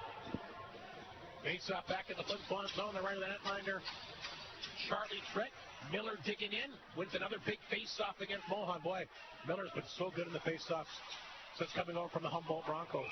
Flin Flon offside, Yuka caught over the blue stripe. They'll blow that down, 12:23 to go. The Bombers did get off to a great start there, Rob, and they got to keep that pressure on. And they need a goal like Maverick Delisle nearly scored there, but Rocha had got that big pad on it. But the scrambling around the net. Face off outside the Weyburn blue line. Mohan takes the draw against Seitz. The Wings win the draw. Back to center. Yakimchuk back to the ice. There's Bruce quickly on top of it. Chipped ahead to Leo Seitz. He'll get that puck back across the Weyburn line. Takes his guy down. Seitz is going to get a penalty here. He took Monroe down with the cross-check like slip. And Weyburn, a big power play here with 12:09 in the third period. Boy, Flin Flon could need another gutsy effort here by their penalty-killing squad. Yeah, they sure do. That's a big penalty for the Weyburn Redwings power play. So Weyburn will go to the power play for the third time tonight. They're 0 for 2 and had a good opening round against the Hawks, like we mentioned. Best power play in the playoffs entering tonight, 7 for 30. At 23.3%, they're 0 for 2, but realistically it's just 0 for 1 as one was only 4 seconds. Here's Pierce the blue line. Lucas Schmidt. Back to that, Weyburn moves the puck around so well, they get a chance. Monroe and a good save there by Trent. Every guy on the ice touches the puck on their power play. They move it around very quickly. And they did that again there with only 8 seconds gone. A tremendous chance. Charlie Trent's able to shut the door. And 12:01 remaining. This has been a quick 8 minutes. Yeah, unbelievable. Schmidt to take the face-off again. Flin Flon wins the draw. Kashan right off the face-off has got it. He's going to skate with it to center. He'll hang on to it. Now he rips it over top of the Weyburn net. Miller got crossed up, took a funny hop, then he gets taken down here. Here comes Pierce for the Wings. He'll drop it back to center. Monroe across the line. Got the puck up to Kashan. Kashan, nice job to take that one away. They'll dump it back inside the Wing zone. 1:26 to go in the power play. 11 and a half in the third period. Weyburn in front, 1-0. Game 1, the SJHL semifinal. They've got a packed house at the Whitney Forum. Pierce to center. In for Sale. Got in deep. There's Ewan around the boards. Will he get it out? Yes, he will. And Pierce will pick up the loose puck inside the Weyburn zone with Lees watching him. Pierce hangs on to it. He'll drop that one back again. Wings stop at center. That's Schrader dropping it back. Puck picked up here by Pierce to forward. Gets it back up. Nice pass. Oh, good save by Trent. Takes it up. Puck is loose. Wings are after it. They burn over top of the net. What a chance again for Lucas Schrader. A wide open net. Luke Schrader fires it over top. And who knows, maybe with a break like that, Flin Flon could get the opportunity. There's the first chance that time by Schrader. He gets stopped. And then he gets another opportunity, or Burgess, had that first opportunity. He got stopped. And Schrader looking up to the heavens. I mean, that's where all the answers are. But he fired that well over top of the net. Charlie Tritt made an excellent save before that and got caught out of the net. He's lucky that it went over. 42 seconds to go in the power play. 10:49 in the third. Flin Flon wins the draw. Down the ice it goes. Rocha comes out, plays it over to Schrader. 30 seconds to go in the Weyburn power play. They'll pick up the puck in their own zone. They'll start to make their way down the ice. Out to center. Dropping back to Moldy. Moldy across the line. Here's Burgess down the wing. His chance on target. Trick got a piece of that. Schrader's got the rebound. Back of that. Schrader will hang on. Schrader to Burgess at the right point. Feeds that pass back over to Schrader. Both Schrader brothers are out there once again. Lucas and Dion, who's got the goal. But Mounier's got the puck. That'll do it for the power play, and both teams are 0 for 3 tonight. Here's a stretch pass. Arbery made a good move on Bird, but Bird got back and tipped it to the corner. Arbery after it. He's hit hard, and he's going to draw a penalty now. And Flin Flon's going to get a chance to try and tie up this game with their fourth power play. Arbery down, though, by slip, and he ain't moving. No, he got corked in behind that Weyburn net, and they're calling for the trainer to get out there, and here he comes. His helmet came off, Rob. And hopefully Arbery's bleeding. He's hurt. Yeah, he is bleeding, yep. Oh, my goodness. He got hit in behind the Weyburn net. Hopefully he's okay. Penalty handed up to Doyle, the Weyburn D-man. It's a double minute. It's a double minor for boarding Mike Slip. So a great opportunity for Flin Flon. A double minor has been handed out, but the thing is, the Bombers cannot afford to lose Reed Arbery. And he's going to have to leave the ice for a little while, I'm afraid.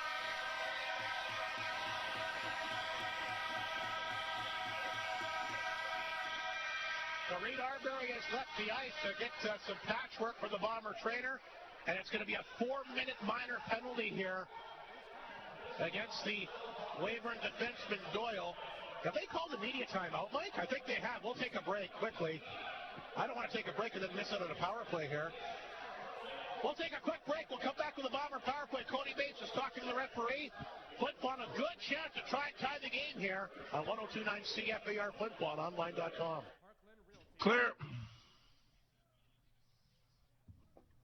Cardlock or a food store. It's a group of people working together to help their neighbors build our community. Well, there's 20 seconds left in this one now. It's a different kind of business. It's built by you and for you. Co-ops are found all across Western Canada, but the North of 53 Co-op offers the products and services needed by us. That's why it's not just a catchphrase, it's a fact. At the North of 53 Co-op, you're at home there. You're on. Welcome back.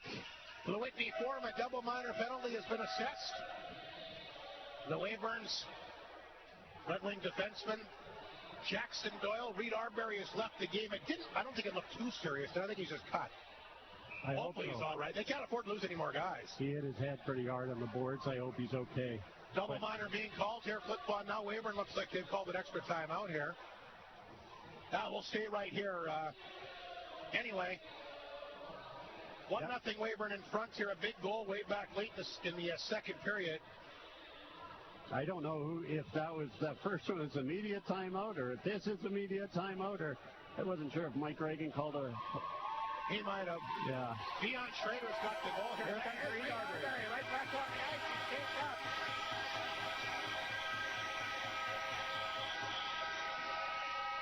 You can't keep a good man down, Mike Slip. Not Reed Arbery. It takes a lot more than that. Put a Band-Aid on it. Reed says, let's go. So Arbery is back. It's a double minor. What a chance here for the Bombers, Mike Slip. Yeah. They had the best power play throughout the entire regular season. Let's see if they can get some magic here early in the playoffs. Yeah, now's the time, Rob. But like you and I were talking about, during the break, and I know Flin Flon's got a lot of good players, but they're really missing Sam Ward on these power plays. Yeah. Got Connor Miller out to win this face-off. It's a big... Lees is out there as well. Led the league in power play goals with 14. Lees, Miller, Sykes, Delisle, and Fashon, and it's a double minor penalty. Arbery back. We'll see what Flin Flon can do. The crowd is obviously jacked up right off the face-off. Delisle will knock it down. He'll hold it in. Along the boards to Sykes. Sykes has got it. There's a chance, and a good save by Rocha, who just never ever seems to be out of position. Miller will flip that around the far corner. Picked up by Lees, back to Fashon on the blue line, through traffic, save made, rebound in front, Flin Flon after it, but it's tipped outside the zone that time by Schmidt. The Weyburn captain will get it down the ice and go out for a change, and Flin Flon will be forced back in their own zone. 3.5 to go in the power play. 9.5 in the third period. Here's the stretch pass to Lees. Back across the line to Miller. Can't get any room. Puck is held in. Now it's grabbed to 2-on-1 for the Wings, short-handed. Here's Sale down the wing.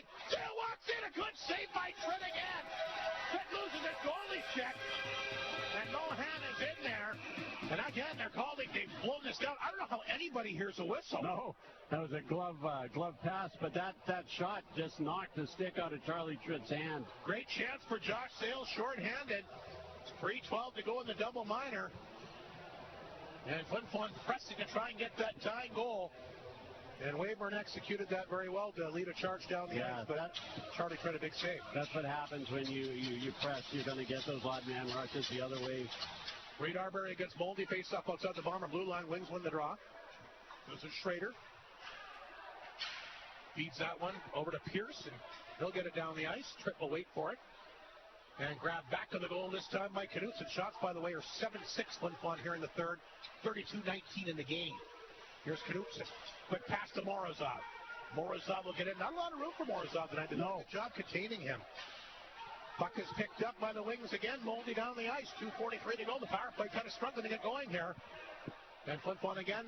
Still plenty of time. Don't need to panic, but they're back at square one. Knutson sends the pass to Morozov. His pass broke it up, but it does make its way to Ryder Muka. Knocked away. Puck will come outside the zone. Flin Flon trying to get it back in. This is Martin. Back to Morozov. Well, against Pierce along the boards. Wings again. Great job to knock that one down, get it in. Flin Flon wants to change things up. Sail back out there for the Wings. Trick quickly wraps that around the boards to Delisle. An alert play here by the Bomber netminder. Here's a pass to center. Puck hits a skate. Pashon's got it across the Weyburn line. Pashon will dish that in deep. Pierce intercepts the blue line. Pashon holds it in. Here's Delisle. Back up on the one-timer by Lees. And he fired it wide, but nice setup, but they missed the target. Seitz tries to hold it in, turns it over. Puck intercepted by Carmen. And back down the ice, down to 1:45 remaining in the double minor. By the way, our Arctic Beverages power play contestant, Jim Glynn, who gets his products at Walmart. Sorry, I forgot to mention that. Got caught up in the excitement of everything. Seitz. Sticanos to center. Flipped it in. Martin blocked that, and he'll get it back down the ice again. A minute 28 to go in the double minor. We're down to 7:22 in the third period. Weyburn in front, 1-0.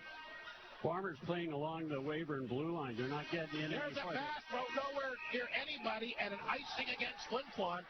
And the Weyburn penalty kill has frustrated the Bombers here. The Bombers looking a little confused out there, Mike. The Bombers' power play is not looking as good as we've seen it for sure. As they say, they're getting to the blue line, and that seems to be it. They're making passes along the blue line, but not over the blue line. So. Face-off back in Flin Flon territory. A minute 15 to go in the power play. 7:12 to go in the game. Double minor not producing much for Flin Flon so far. Had a couple good looks early, but Weyburn's done a great job with their penalty kill. Off the face-off, Flin Flon will win it. Here's Ryder Muka. Drop that pass back. Pashon hits Morozov to center. That got blocked again by Schmidt, and he'll chip it back in Flin Flon territory. Martin is there. He'll get it. 58 seconds to go. Here's the pass to Morozov. He'll gain the Weyburn line. Morozov got in tight before he got belted in front of the net and goes down hard again. Morozov trying to make something happen, but Flin Flon cannot get to the front of that Weyburn goal. No, they can't penetrate the zone. Nice picture of the Northland Fort. Oh, you're in the background there. There I am, yeah. Northland Fort, of course, big sponsor of lots of different things in town, including the Bombers. Of course, you guys have a minor hockey team, too, do you not? Yeah, we do. Great group of people at Northland Fort. I'm a lucky man to get to work there. Face-off, it's on the Weyburn zone. 52 seconds to go to the power play. Arbery, Morozov, Martin, Knutson, and Muka is the forward group. Weyburn wins the face-off. Carmen around the boards. It takes a Weyburn bounce and comes back to center. Here's Knutson. Martin again, grabbed and fired down the ice by Mohan. Boy, you can't penalty kill any better than Weyburn's doing. Referee helped on that one, but yeah, you're right, Rob. Knutson back. Morozov to center. Poked it back to Muka. Can't get across the line. Outstanding penalty kill here by the Wings. 27 seconds away from killing this 4-minute minor. Here's the big D-man. He has it at center. He'll rifle that down the ice. Was off the top of the blocker here of Trick. 16 seconds to go the power play. Here's Mounier. He'll turn it back up to center. Mounier going to take off down the wing. Mounier in alone. Got it in deep. Lalimier. Left that back over to Mounier. Penalty is just about set to expire. Wings have the puck, and they've done a good job. They've killed it. Doyle out of the box, and a squandered opportunity for Flin Flon. They're 0 for 4. What a great penalty kill by the Weyburn Redwings. The Bombers executed it perfectly. The Bombers could not penetrate over the Weyburn blue line, and they got stopped almost on every attempt. The best chances for Flin Flon were probably the first 30 seconds of the power play. Yeah. The Weyburn executes it well. They're going to go to center ice here, so I guess it was a blown icing call. 1-0 Weyburn in front, 5:51 to go in the hockey game. The shots are 30-flat, 21 Bombers, but Joey Rocha has been good when he's needed to be. But they've also played good in front of him, too. Not taking it away from him. He's a terrific goaltender, but Weyburn's done a nice job. A lot of big block shots from him in this game has certainly helped. There's a turnover. Seitz is on it. Seitz has it. Deep in the wing zone. There's a shot from a sharp angle. Rocha stopped that. Valamir's got the rebound back. And a chance. And Rocha, he'll scoop that up like Ozzie Smith back in the days of the St. Louis Cardinals. Nothing got by him, and nothing appears to be getting by Rocha here tonight. I wonder if Rocha can do the Ozzie Smith backflip. I think he can. Maybe not in his goalie equipment. Sorry, Rob. Maybe not on skates. Yes. 5:28 to go in the third period. Shots of 35-21 Flin Flon, and again the Wings in front. 1-0. How about that 50-50? We're almost at 28 grand here. Incredible. Off the face-off, here's Knudsen. Walked in, got a shot away, but he kind of found a chance in front there. Ewan in the crease, but he can't knock it down. Ryder Muka at the blue line. Feeds it back in deep for Ewan. Ewan back of the net. Trying to make something happen. We're just over 5 minutes remaining in regulation here.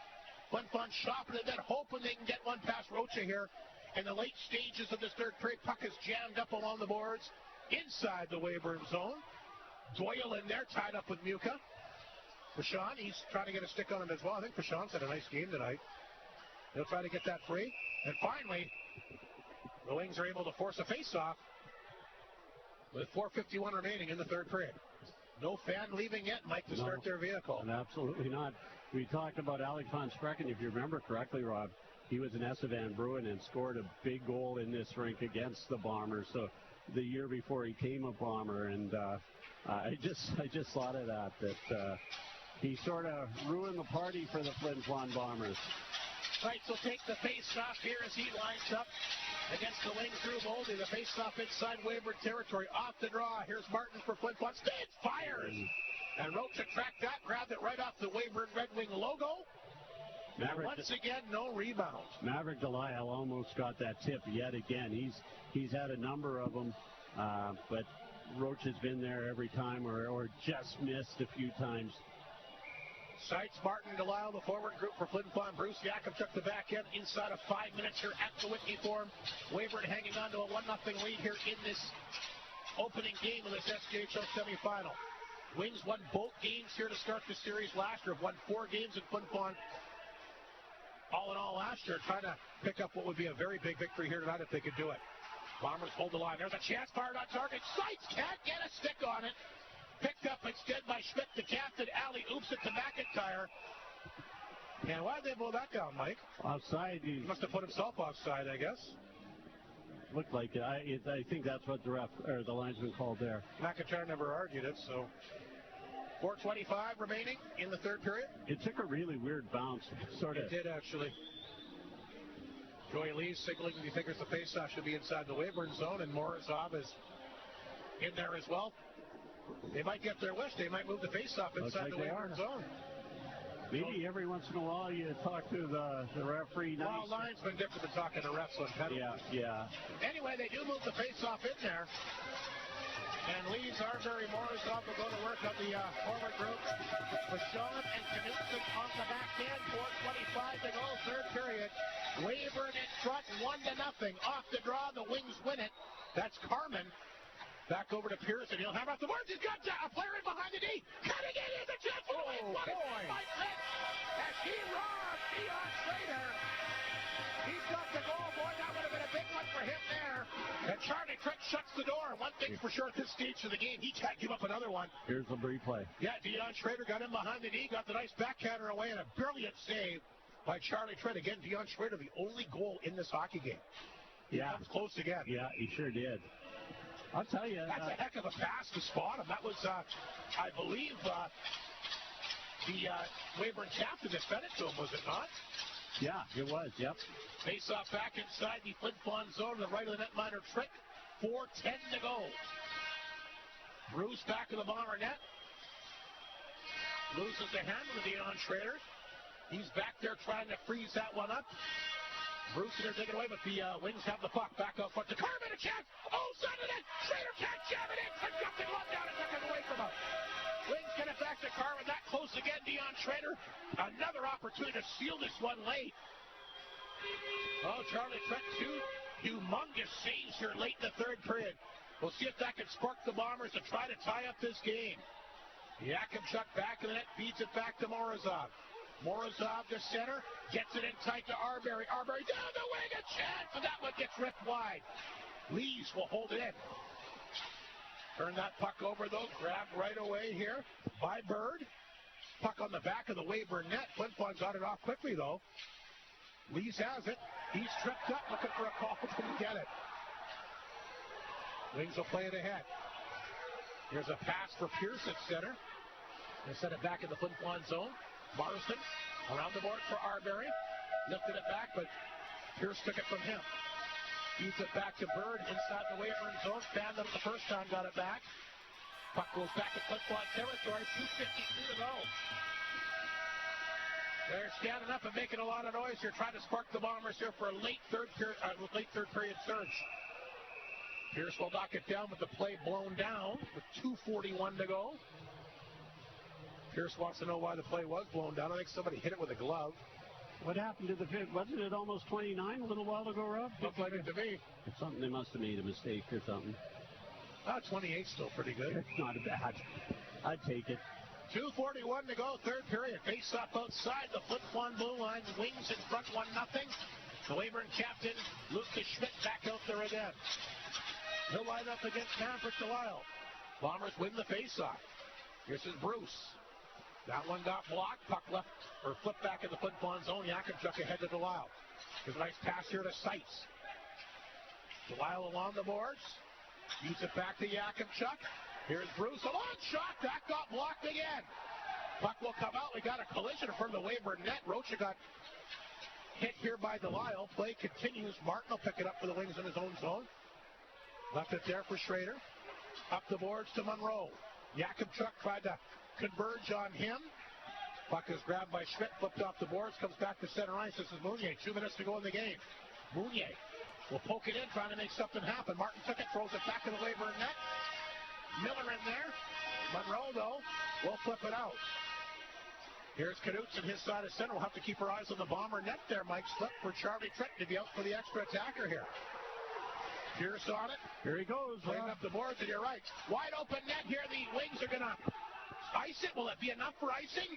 Yes, it will. And Flin Flon gets the goalie out for the extra attacker with 1:37 to go in regulation. Yeah, absolutely. It looks like maybe Coach Mates is going to call he's got his board. That's the only reason I say that. Well, the coach actually signaled timeout. That's Willie Mason, by the way.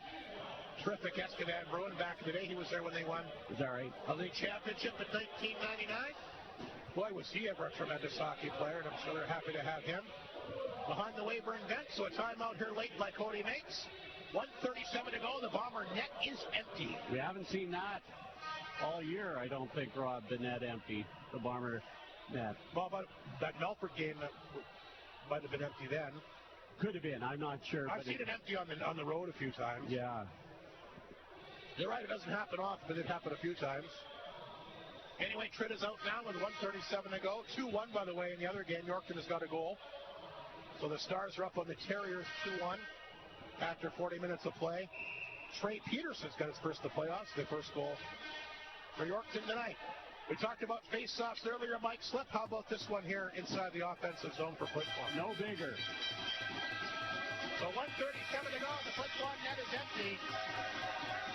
Rees, Miller, Seitz, Arbery, Vachon, and Delisle. Miller's going to take the face-off. No surprise there. Schrader will leave the ice here for Weyburn. And it looks like it's going to be Lucas Schmidt to take the face-off. Two of the best face-offs in the league. All set to go head-to-head here. Off the draw, the Bombers took the face-off here at the shot of the goal line. Left side for Arbery. Back to Vachon. Leaves it there for Delisle. Back out front. Monroe gets a stick on it. Wings have the empty net. Can they get to it? Looks like they're going. Oh! It goes up the side of the goal. But Schmidt will race after it. That's knocked away by Delisle. Again, nobody can hear the whistles here. No, the linesman had it up for the... You're right, though. Delisle just kind of stopped. And Schmidt went barreling down there. And was there a whistle? I can't tell you with how loud it was. I think they're arguing that shouldn't have been an icing. Because it clipped the side of the net. Yeah. Still, you got to skate until you hear something. Well, he might have heard it because the linesman did call icing, but he was the closest to. Uh-oh, Charlie's having a hard time getting 1:17 to go. Face-off. Where's it going to be?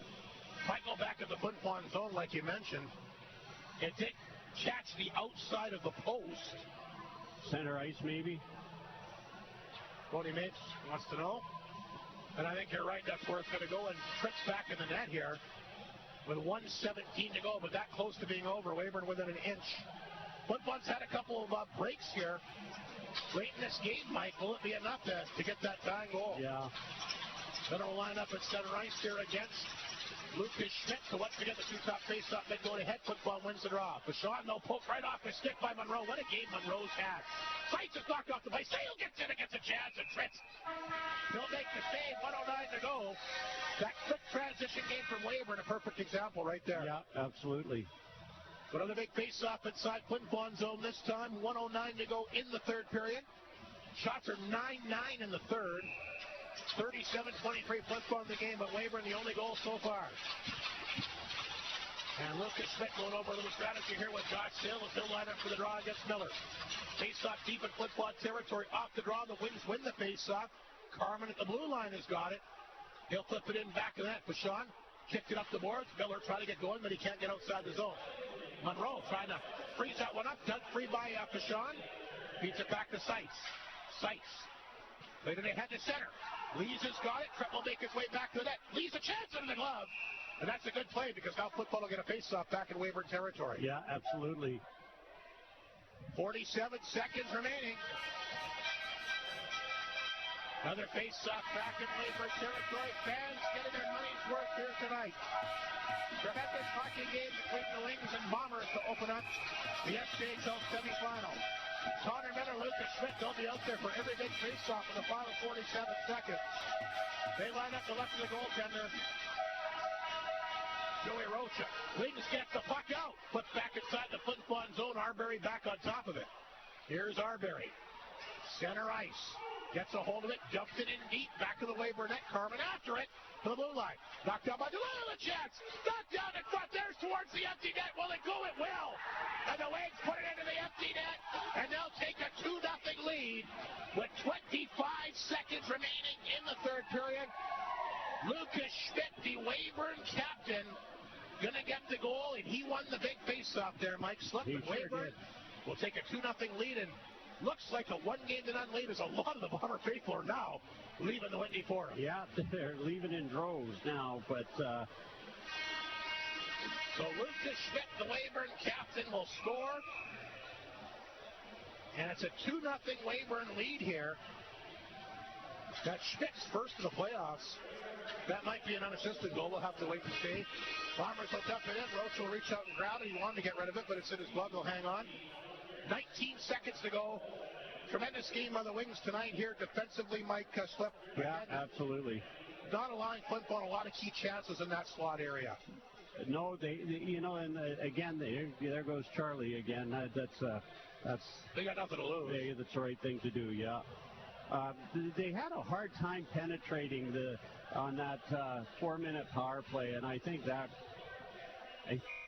the tale of this game is that the Red Wings just clogged it up. Delisle to take the face-off here deep inside the wing zone as he'll line up against Schmidt once again. And a ton of block shots. Absolutely. Schmidt gets the big empty netter. 2-0 Weyburn. 18 seconds to go off the face-off. Flin Flon can't get it through. The puck is set down the ice again. Will this one go? It looks like it's going to miss. And another icing call against the Wings with 10.8 seconds to go. But Weyburn taking away home ice advantage here, Mike Slip. Yeah, Bombers haven't been in this position, Rob, where... well, they were last year.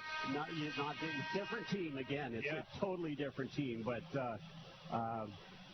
they haven't been in this position, losing in regulation in this building. No, you're right. But again, Weyburn found a way to win games here last year, and I think it's just a confidence that you have coming in here, and a number of those players, of course, on last year's team.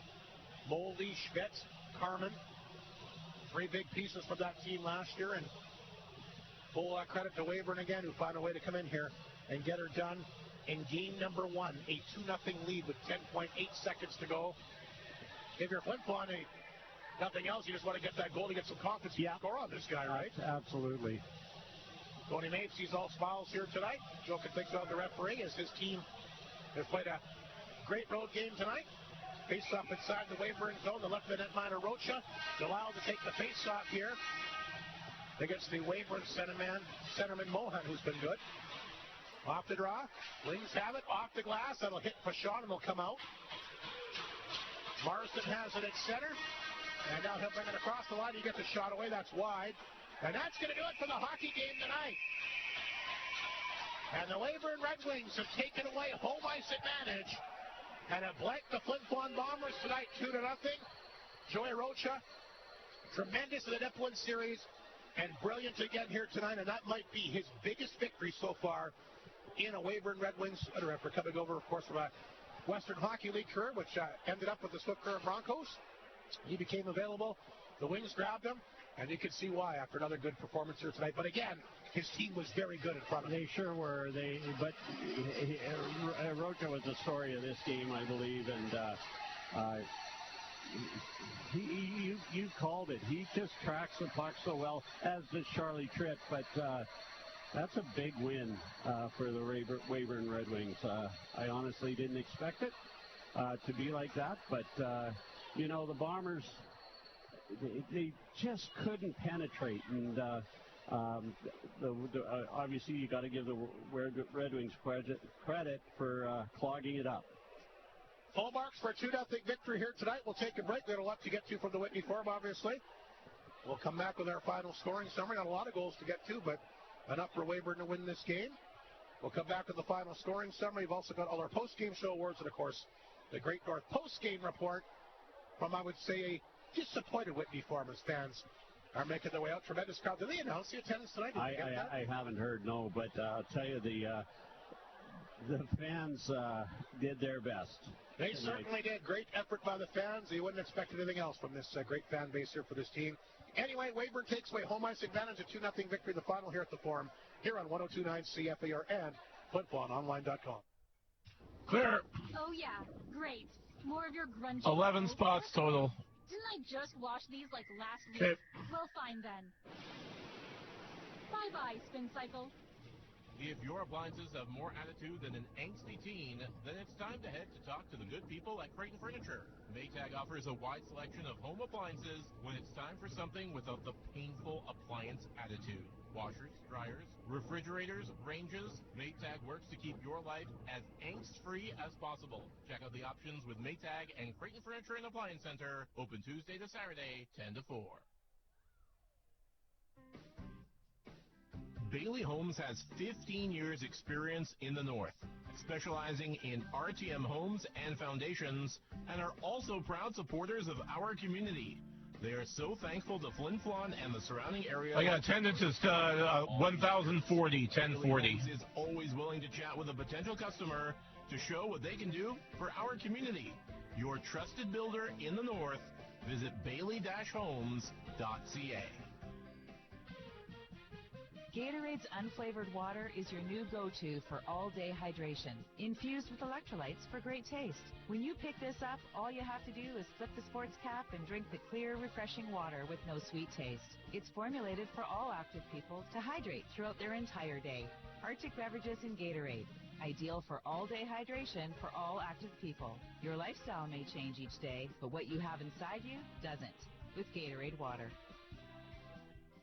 Every show binged, eating 8 times a day, and walls are starting to ramble at you? This is Cabin Fever, and it's time for Shane's. How about picking up a new acoustic skill with a new crisp guitar or a booming drum set? Or bring those big family game nights back with a new game for any age. Stop the walls from talking to you and beat down Cabin Fever with selection unlike any other. Shane's at the Atinikay Mall will beat those indoor season Cabin Fever blues. Take charge. Head to Shane's at the Atinikay Mall.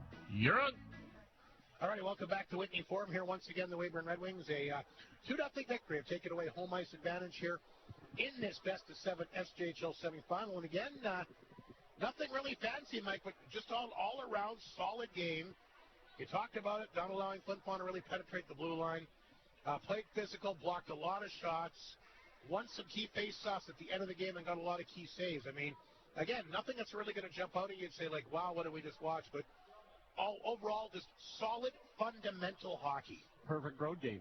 It was a perfect road game by the Weyburn Red Wings, and they clogged it up.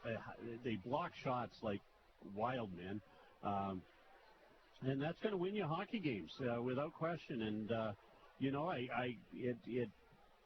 a couple of foolish penalties, both sides in the early going, but overall it was a clean game, hard hitting, but it was just a good, solid hockey game, as you said, Rob. Nothing exciting, nothing, except for that one Charlie Tritt breakaway save. And he made a couple of good saves. Yeah, he did. Charlie played a really good game, I thought. So let's take a look at the Northland Ford final scoring summary. Again, the game winner will go to Dylan Schrader tonight, who gets his fourth in the playoffs. Monroe and Mohan got the assist on that. I know they don't have it up properly on the scoring summary, but that is what happened. So it's Dylan Schrader, not Luke Schrader, that got the goal. His fourth, Monroe, and Mohan the assist at 18:07. And then they've given the goal to Callis Pierce. It looked like Lucas Schmidt shot the puck in the net, did he not? I thought so, Rob, yeah. Anyway, I think they've got it wrong again, but we'll go with that for now. I thought it was, I guess it doesn't really matter. Weyburn not going to be too concerned. They got the victory. That's what they wanted. But I'm pretty sure that Schmidt's goal, they've given it to Callan Pierce for the time being. And Ryland Pierce gets a second assist on that one as well at the 19:35 mark in the empty net. Shots in the third period, 9-8 Flin Flon. The Bombers wind up with 37 shots, the Wings with 23. Maybe a power play able to get a goal tonight. Flin Flon 0 for 4, but like you mentioned, maybe going back to the turning point tonight, that 4-minute minor penalty they had. First 30 seconds looked great, Mike. Then after that, no sustained pressure, could not get the puck across that Weyburn blue line. It was not effective after those first 30 seconds, Rob, and that might be the turning point of the game. It was. I think they needed to score there to get to tie the game, and it didn't happen, and that's the tale of the tape. I mean, you're gonna lose. You're gonna lose, and there's a lot, as everybody says, there's a lot of lessons learned by mistakes and losing. And so you know that this Bomber team is going to come out hard tomorrow. They don't like losing. They haven't lost in regulation in this building this year. Here's a question for you: Did the other than you take away that? Well, I don't think I know the answer to it, but that losing streak at the beginning of October, Flin Flon didn't lose back-to-back games the rest of the year. Yeah. That early October, you thought, oh. You take away those 7 losses there, and I don't know if there was any. I don't think there was any back-to-back losses. No, I don't either. Well, there certainly wasn't at the Whitney, and I don't think so on the road. There wasn't. So we'll see again what they can do here tomorrow. Obviously, they need a strong bounce-back game. Cannot afford to go back to Weyburn down 2 games to none. But give the Wings credit. They take away home ice advantage and a solid 2-0 victory here tonight. We'll take another break. Come back. You got your post-game show awards already to go? I got them ready. We'll take a break. Come back with those momentarily. Wings take away home ice advantage. A big 2-0 victory. Joey Rocha gets the shutout, stopping all 37 Flin Flon Bomber shots. What a performance by him and his team. We'll be back momentarily here on 102.9 CFAR and FlinFlonOnline.com. Clear. Northland Ford proudly supports the Flin Flon Bombers throughout the SJHL season. We know that the Bombers will play tough like the Ford F-150, the toughest truck on the market for over 40 years. Northland Ford helping the community cheer on the Bombers as they work to bring a championship to the best fans in the league, and they provide you with the best selection on their lot. In the North, for the North, Northland Ford, the dealership you tell your friends about. A table is not just a flat surface. It's a place where people gather, where stories are told, and where traditions are created, kept, and tasted. The North of 53 Co-op asks you fill your table with what they have to offer, like custom cuts of prepared favorites made by the local co-op butchers. Let them help you plan your next opportunity to fill the table, what goes on it, and the people who come around it. At the North of 53 Co-op, you're at home there. Your local McDonald's at the Flin Flon Walmart location is excited about their brand new menu item, the Chicken Big Mac. Just like the iconic Big Mac, it combines the distinctive blend of freshly toasted sesame seed bun, creamy Big Mac sauce, fresh lettuce, cheddar cheese, and tangy dill pickle. And don't forget to stop by to enjoy all your other menu favorites as well at the restaurant between 8 a.m. and 9 p.m. Monday to Saturday, 8 a.m. to 6 p.m. on Sunday. Drive-through now open 7 a.m. to midnight Monday through Thursday, and 24 hours a day Friday and Saturday, and open till 6 p.m. on Sunday. Your local McDonald's once again at the Walmart location once again wants to congratulate and wish the Flin Flon Bombers all the best of luck in the SJHL semifinal as they push towards the Cantera Seeds Cup.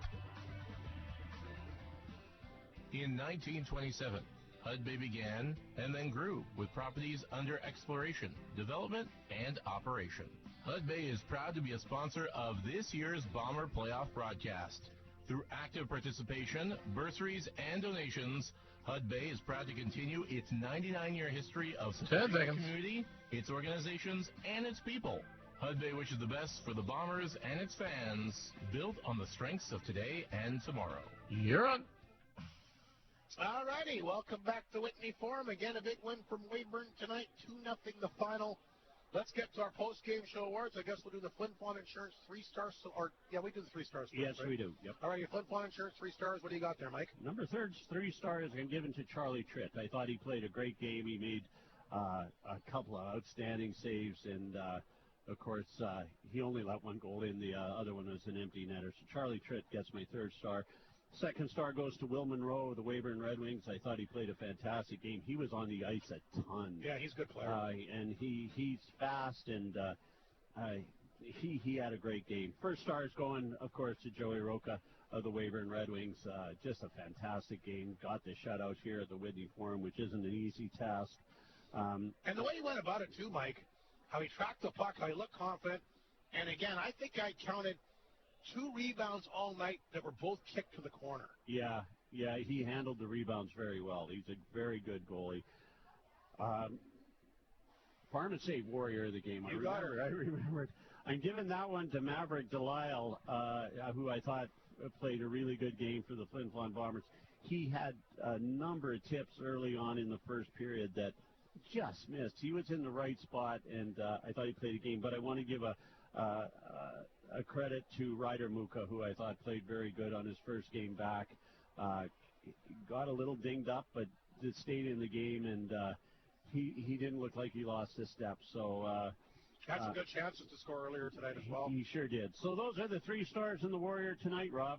There you have it. Once again, the Flin Flon Insurance 3-star selection picked by Mike Slip tonight. Charlie Tritt, the Bomber netminer. A number of big saves. Did everything he could to keep his team in it. Star number 3, William Monroe. What a game for the Weyburn Redwings. He gets an assist on the game-winning goal tonight. He was arguably the best forward on the ice either way.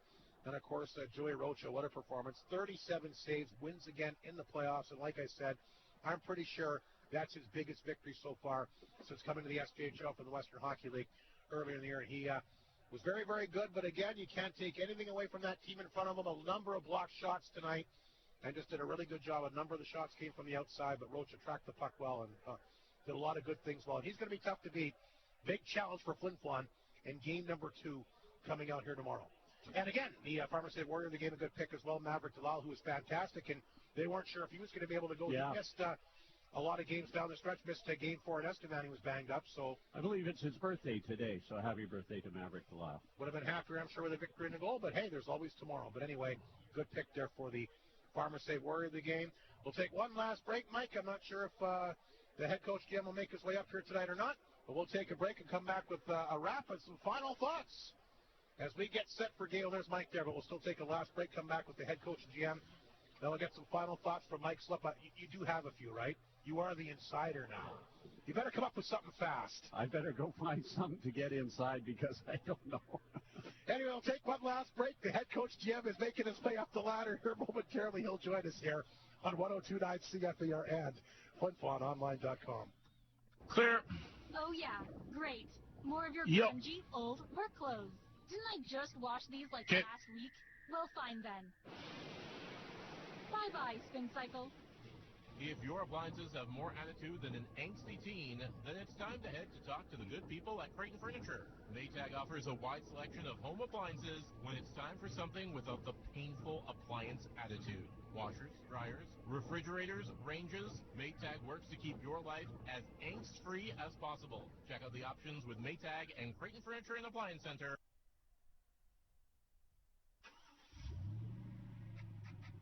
Great North GM is one of the leading new and used vehicle dealers in northern Manitoba, equipped with a highly trained and professional sales department. They also have multiple certified trained technicians on site to make sure you get the best service for your car, truck, or SUV at an amazing price. Stop by Great North GM in Nepal on La Rose Avenue, because it's always a great day at Great North GM. Insurance matters, and so does where you get it. Flin Flon Insurance not only has a detail-oriented team, but they are fully focused on finding the most affordable and comprehensive policies for you. Flin Flon Insurance is all about putting your lifestyle and financial needs above everything else. For home, travel, business, or health, Flin Flon Insurance finds solutions. Call 687-7527 or visit them 100 Main Street. Find protection and peace of mind with Flin Flon Insurance. And it's all come down to this here at PharmaSave. Boom! Prescription filled by an MVP. Most valuable pharmacist. Back down the aisle, checking out the cosmetics and actually touching them. You don't see that anywhere else. Only here at PharmaSave. A nifty move to get over-the-counter medicine, and what speed to get to the M&M Meat Shop Express. It's all over. Any comments on this stunning performance? Gave 110%. It's all 10 seconds. And character. And it's your store, your playoffs, your PharmaSave. You're on. And welcome back to Whitney Forum, the Great North Post-Game Report. As promised, the head coach here with the Bombers, Mike Reagan, has joined us. And Mike, obviously disappointed with the results of Game 1. Yeah, I thought we were pretty good tonight, especially in the first period. And to not score, in the first, I think was tough. They had to feel good about them weathering the storm, I think we outshot them 17-4 or something like that in the first period, and we had a lot of good chances, and we just couldn't find it. And I think that as the game went on, you could see Weyburn get a little more confident, and I don't want to say we panicked, but you could tell the guys were gripping the stick a little bit. We had a couple 2-on-1s and we missed the net, and trying for the perfect shot, because we were having a tough time beating them, and then we get the 4-minute power play, and just it really lacked urgency. And I mean, having a 4-minute power play is great and everything, but sometimes overthink things, and guys, we didn't have any speed going through the neutral zone. We just kind of played like, we got time, and there wasn't urgency in the power play on that 4-minute one, and that's the difference of the game. You score there and tie it up, and I think it's a different game. And then, I think we just gripped our sticks a little bit too tight, and I thought Weyburn, they sat on that 1-goal lead. They're able to find a goal, and it's unfortunate it's on a turnover, right. And it looks like we're going to go up ice with numbers, and I don't know what happened there, whether Foch didn't see the guy or just fanned on it or what happened. We'll have to look at it, but got caught out there with the tired group, and one squeaks in, and they sat on that, and I thought that they did a good job of blocking shots and protecting the middle of the ice, and we just weren't able to find rebounds tonight. We didn't kick out very many. Well, there was some there, Hardy. We just didn't seem to get to the right spots, like whether it was, he kicked it out to the front and we're off to the side. We get off to the side, he kicks it out front, and I didn't think that we got a lot of puck luck off of the rebounds where we weren't very far. We were in the vicinity, but we just didn't capitalize on them in that. So we know Weyburn's got a good team. We knew that this was going to be a tough series, and we're down 1-0. We're not going to cry about it. We're not going to panic, and we got to respond tomorrow night. That's as good a first period you've had this year without scoring a goal. I made the comment to Mike that everybody's feet were moving. You had a tremendous first period, and you're right. They were able to get through that, and they came out and played a lot better in the second and third. But the first period, Mike, you were worried about, you were talking about hoping for no rust. You didn't have that. No. Great opening period. Everybody's feet moving, but again, just weren't able to get that goal. His big crowd tonight was just chomping at the bit to get something to cheer for. And I know we talked about the 4-minute penalty. That's obviously a big factor, but not scoring in the opening period with the great energy that you brought out there is a factor as well, because it changed the whole complexion of the game. I agree with you, Hardy. I mean, if we would have got one in the first 5-10 minutes, I think this is a completely different game, you know. We had them on their heels. You know, we did exactly what we wanted to do except for put the puck in the net, you know. So, again, we're well aware that, you know, that this isn't exactly how we wanted it to go, but I thought we played a good game. You know, like you said, for having 10 days off, you know, I obviously was worried about the 10 days off, but like you said, we came out and we played well. So, you know, that's a positive. I don't think that you're going to be able to hold us down from scoring. You know, this is a team that scored, you know, the second most goals in the league, and I think it's a matter of time before we get one, but I think tomorrow's going to be important that we try to get one early. You got some guys back, Mike. I thought Maverick Dalal had a pretty nice game tonight. Yeah, I thought Mav was good. You know, Mooks was good. He's tired, you know. I mean, that's to be thrown in that pace and that, you know, I thought we played a good game, Hardy. There's nothing to complain about except for, you know, the 4-minute power play. I think that was the biggest complaint that I have is we were just too loose on that. Maybe if it's a 2-minute power play, we feel more urgency. You know, but I mean, you're never going to be like, oh no, we don't want a 4-minute power play. So it's unfortunate. We'll have to watch video here tonight and come up with some things. There's a couple things that we had practiced and we had talked about that worked really well for us, and we were really happy to see us execute that, but it didn't end up in the back of the net. So from that standpoint, I think that we had some good looks that, you know, we just got to bear down and capitalize. Great energy tonight, Mike. This definitely felt like a playoff game right from the opening bell. Oh, yeah, I was excited tonight. You know, I think on the bench we were talking about how loud it was in here, and it was great, you know. Is there ever a concern that guys don't hear whistles when it's that loud? Yeah, I mean, it's even at the end of the game, though, there was a bit of a miscue because how do you hear the whistle? It happens for sure, and when you got horns in here, you like they're so close, you know, the whistle and a horn maybe, and kind of drowns it out and that sort of thing. But yeah, I mean, it's something you can't really worry about. You just play through it. So obviously a big task at hand here tomorrow, and like you said, you're just going to come with the same energy. Yeah, well, you know, the boys are fine. They're disappointed in the locker room, but, you know, we talked about it. Like, you're not going to win a championship without a little bit of adversity or have to, you know, you lose a game, you got to respond. I mean, like, we're fooling ourselves if we thought that we were going to go through the entire playoffs and win 12 straight. Like, that's just, it's not going to happen that way. So, yeah, we got punched in the nose tonight. You got to counter punch tomorrow night and get a win. Over 1,000 in attendance, Mike. The crowd was absolutely fantastic. Yeah, it was a lot of fun. You know, we got 4 recruits up here right now, and you know, they're pretty impressed by it, that's for sure. And you know, hopefully we can show them how loud it is in here with a goal tomorrow night early on, and really get back into that confidence of being able to score. You know, so I think that we'll be fine here, Hardy. We're like I said, that dressing room's okay right now, and yeah, it sucks that we're down 1-0 in the series, but you win tomorrow night, and you worry about one game at a time. You know, we can't do anything about tonight now. We just got to put the work in, you know, stretch, make sure you get a good meal in you, so that you feel good tomorrow. Sounds good, Mike. Good luck here, game number 2 tomorrow night. Thanks, Hardy. Mike Reagan, the head coach of the Bombers, will bring Mike slip in again for some final thoughts. We'll see if the insiders got some final thoughts here as we do wrap up the broadcast tonight. But again, Weyburn, a big victory. They'll take it away, home ice advantage. So obviously they'd like to get 2 if they could. But Weyburn been able to accomplish, I'm sure that was the goal coming down, Mike.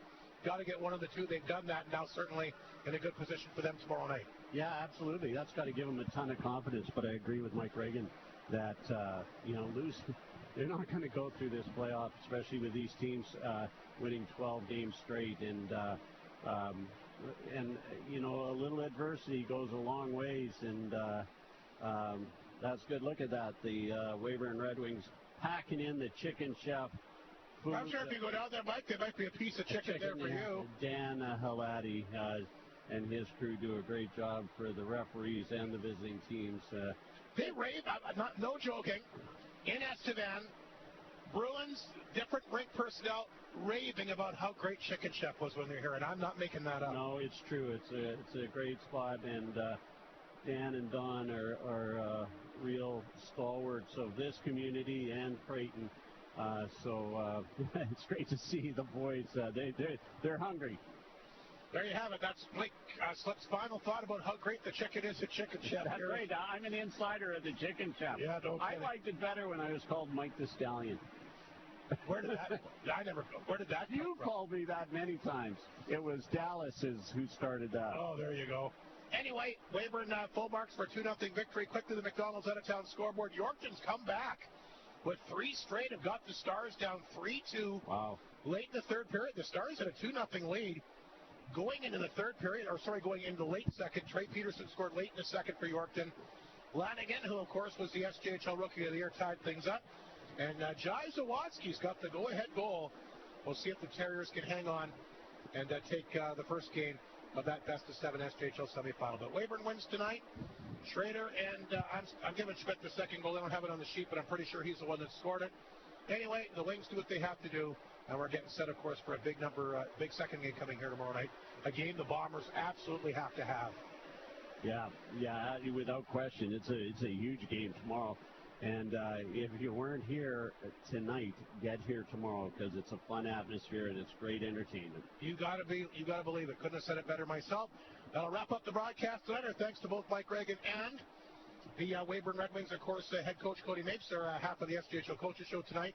Great to catch up with Xavier Fashon, our Creighton Pizza player profile, and of course Emery Olafson, the Yorkton Terriers head coach. Great to catch up with him.